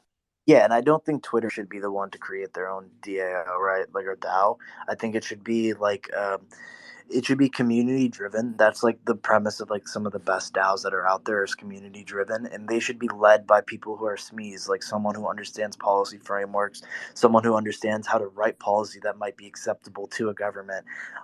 Because first off, like I can throw a blanket framework out to a government, they're going to be like, nope, don't agree with this point. So I just want to throw out your entire thing. So we don't want that either, right? So there needs to be some sort of like cooperation between the government and like also these DAOs that are going about writing this policy. So maybe even some of those DAOs have formations of like some Congress members who are somewhat more inclined and educated on this space, and can help govern the policies and frameworks and understand what might be more acceptable to a Congress or something like that. And it's really, really important that it's executed properly because it could set a really good precedent, like you said, about these interest groups. And I think it's a fantastic idea. I mean, even if like some certain Congress people were to align themselves with these types of policies and stuff like that, and really be the ones who are principal drivers of those policies, it could be a really good way to see adoption of such a DAO to come in place. Yep, I totally agree. I mean, I really do. I think that that's a really interesting approach, and I'm happy that you brought that up. Yep, likewise. And so, what questions? I mean, I'm glad you asked that, Stephanie, and Amal, thank you for answering that. What more questions do you guys have? I mean, I'm trying to ask as many as I possibly can, and I feel like I'm missing an angle of this, right? What is it, Stephanie? Again, you have a background in consulting and the political side of things, and Wallet, of course, you're in the Web3 space and the technology and the security side. What questions am I not asking? What questions are we not asking that you think are important to address? Well, I mean, unless Wallet has something, I think for me, through my eyes, through my lens, the biggest concern that I have, and we've kind of addressed this, but I'll just kind of restate it. The biggest concern that I have in terms of my, 2.5 decades in the world of politics is that, we have a lot of conversations, even amongst policy experts. Why are we so divided? Why are we so divided? And it's like, well, yeah, guys, let's get into that. Let's talk about that. On these I'm gonna and I will say Twitter right now just because of the scale of Twitter and the kinds of users that they have here on Twitter. It is difficult. This is a separate policy conversation, but it's difficult for people to get information from good journalists because the best news is typically behind a paywall, or they'll give you like 4 free articles and then you have to pay for it. Disinformation is not only prevalent, but you can provide a link to disinformation anywhere. And again, the virality of it happens overnight and you can't, and there's no way to back that up. And so the concern, and this can't be not part of the conversation, is how do we handle the scale of disinformation? Again, disinformation and misinformation are different. Misinformation typically is relates to intent, and that the spread of misinformation, there isn't necessarily a nefarious intent behind it. It's like, I found this, it's interesting, I'm sharing it. Disinformation is literally the purposeful spread of information that is there to divide, misinform, move people into decision making in their own lives that is based on bad information with a nefarious purpose. We find that happening not only with enemies of the United States, but we have domestic problems with this as well. We saw it during COVID, certainly. And we're seeing it in politics. And so I think that all of these things, and perhaps this is really the direction that Wallet's going in, and I think I'm certainly thinking in this way as well, is that if you have at least from a leadership perspective within these various DAOs, of not only sort of stakeholders, which would include, to your point, Wallet, I think, certain members of Congress that can be identified, which gets a little scary because they're divided too, but properly identified members of Congress, or maybe it's staffers, I don't know, who are part of this, that you have key stakeholders involved in each DAO. That would not only sort of create a more professional sense of what that DAO is going to look like, the content, et cetera, but then having stakeholders involved that can have to do with ultimately where we're going in the world of how are these platforms, I hate to use the word regulated because regulation directly involves the government, but indeed it seems like that's the direction we're going, because I don't see that there's an incentive for platforms to change their model, because again, engagement and eyeballs typically have to do with terrible information. The fighting seems to be what monetizes, and until we change that, there's not going to be a clear incentive for platforms to change that. That's their engagement. So I think that has to be wrapped up in this as well. Who's regulating what real information is? Who's regulating what disinformation is? Some of it is clear and some of it's debated. It's very, very complicated, and I can't understate that. But I think that those are the things that I'm thinking about through my lens with a background in politics. Yep. Well, guys, I absolutely love this. I mean, we can talk about this all day long, and I wouldn't be surprised if more news comes out soon. Again, the story is coming from CNN, but I'm not hearing it much on the other platforms. It's probably because they don't have the story. They would just be reiterating what CNN has, right? But I'm not seeing a ton of this in our feed, surprisingly. Even though his tweet has, I don't know, thousands and thousands of likes, it's still not getting promoted as much as I think. And obviously, nor is this room, which I think is maybe a bit surprising. But I want to make sure that the story is getting out there. I'm wondering what the truth of this matter is, because the whistleblower himself seems to be quite, have quite the experience, right? He seems to be a very solid contact. He obviously was the former head of security up until about 6, 8, 9 months ago at Twitter. Obviously, this could be timely. It could be connected to other people engaging in situations with Twitter. Maybe it's an Elon Musk or something like that. And of course, I'd love to hear what Elon Musk's take is on this. He just recently put out a meme, if you will. It's posted at the top of this room right now. You can scroll left or right and see some of those as well. But I want to hear from more of you. So go ahead, raise your hands. There's going to be more information that goes on about this topic throughout the day. And we just want to hear that diversity of opinions, of topics, and expertise, because we want to hear earlier from technology experts, right? We want to hear, sure, the political side. We want to hear the advertising revenue side, the brand side of this as well. I'm just one guy trying to help curate these conversations. And I absolutely love it. I do this as much as I possibly can. And of course, it's just fascinating to hear what everyone else has to say as well. So, Wallet, I want to go back to you before we bring up some more people. Just kind of what are your final thoughts on this? There's a lot going on. What do you think is going to happen next? Do you think, Twitter's going to be the one to make an action? Do you think the government's going to be the one to make the action, or what? What's your thought on that?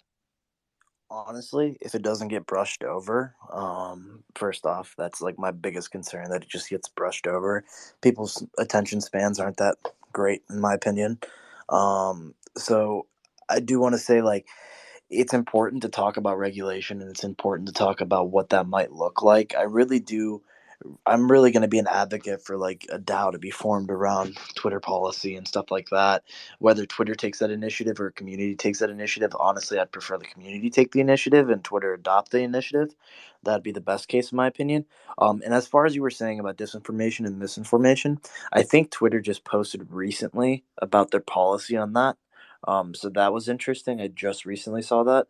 And then the other thing it comes back to as well is, like, you have to also look at these third party actors, like nation states that would want the disinformation to continue or misinformation to continue, because it creates like a divided culture. So like you look at like those the example of quote unquote Russian troll farms. It's a legitimate thing. And there is a lot of disinformation and misinformation spread alike, and it's really an interesting thing. And I personally still, my thought is I would like to see Twitter get acquired by Elon. And I honestly don't care if he purchases it at a discounted price. I think it's well deserved, especially after the light of these events. And also, just to say, Merc or Muck or whatever, Mudge, what he has like a name in the security space. It's not like he's just a nobody who's like coming out and saying something either. So it's like, you have reputable people talking about the subject, yet it's being kind of, in my opinion, I really do think it's kind of being censored. I haven't really seen much content on this, and I follow a lot of people who would curate this type of news. So in my opinion, I do think it might be being censored, and this is speculation, but I do think it is being somewhat suppressed. Um, but yeah, I'm curious to see where this goes because it seems like they're just trying to put out fires.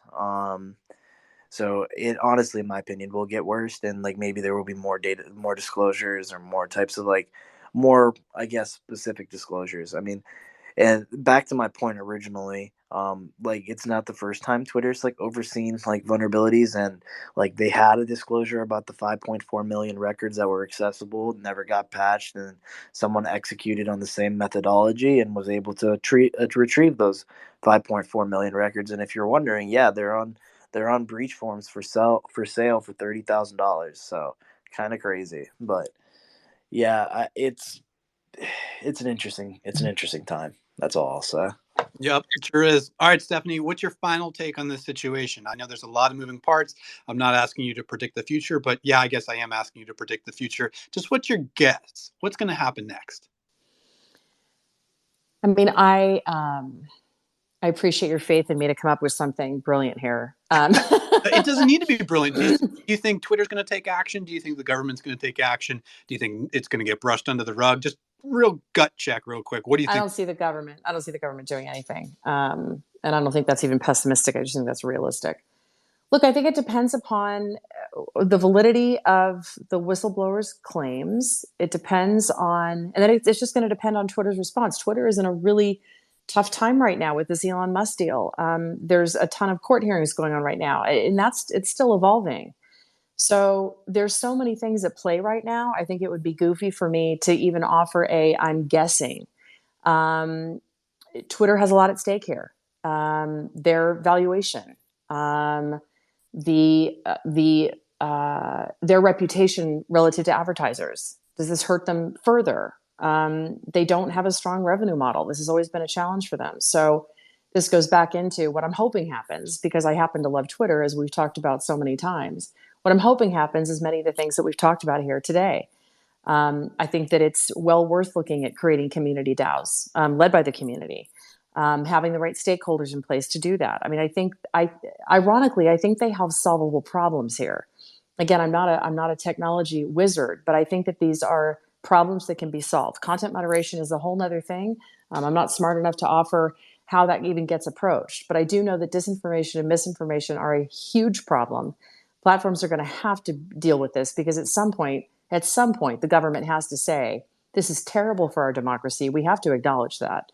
Um, and how are we going to address that? But what I'm hoping happens is that Sunlight offers solutions. Yep. And there's certainly plenty of sunlight right now on this platform. So it's going to be fascinating to watch it unfold. I love the way that you said that, Stephanie, and thank you for sharing that last thought as well. I'd like to ask you both one last question. Do me a favor, and if anyone in the audience wants to help as well, you can send me a quick DM. To your guys' point, is the government going to do something here? Maybe, probably not. Now, is Twitter going to do something about this? Probably, I'd have to imagine, but I don't know. Again, it's kind of who makes that first play. Of course, social media platforms as a whole could as well. But ultimately, it could be up to the community. It could be up to us. And I don't mean any one individual. I don't mean just the 50 of us in this room or so, but someone needs to take action. And I believe, I did a lot of work with TED, the global organization in the past. And what they always taught was you can give a great TED talk, but if no one in the audience listens, hears, and actually does something about it, then it doesn't matter, right? So at this moment, I'm going to kind of put my stake in the ground and say, I want to help. I want to do something. I don't know what it is, but you guys are already giving me some ideas. Maybe I'll go create a DAO, right? Wallet. Well, I don't know what the hell I'm doing. So maybe you can help me, right? Let's talk offline. Let's DM and figure that out. And Stephanie, same thing, right? Who knows? Maybe it's the three of us. Maybe it's the 50 of us in this room, or maybe it's the 200 million plus that are on this platform that can really help make a better difference in this world. So if that's any inspiration for you folks, I want to leave you with those final words, right? Because I've been hosting this room for over 3 hours. This is some pretty big big news that's coming out, but I think that we can make this world a better place. And it starts right here, right now. Again, my name is Adam Socklich, also known as the Best of Live Audio. I love hosting these conversations here on Twitter Spaces. It's the latest news, it's the greatest stories, and some of the best conversations with folks like you. So I hope you'll follow along. I'm sure more news will be coming out on this topic later today and later this week, and I will keep you posted. And I hope you'll join me again, right? Because these conversations are fascinating. Obviously, we love Twitter. We are here, right? We are in this room. We are on Twitter. So I believe you folks do as well. And we can do something about it to make where we spend our time a little better place, not just here on Twitter, but on this earth as well. So I hope you'll follow along. I hope you'll enjoy those parting words. I want to thank you all if you've been in the audience. I want to thank you, Stephanie. I want to thank you, Wallet, and all of our fine speakers as well. I'm just glad that you joined today, and hopefully we can make a difference. I've got to get back to what I was supposed to be doing 3 hours ago. So I hope you guys do as well. And I hope you all have a great rest of the day. I love you all. Take care. Thanks, Adam. Bye. Take care, everybody.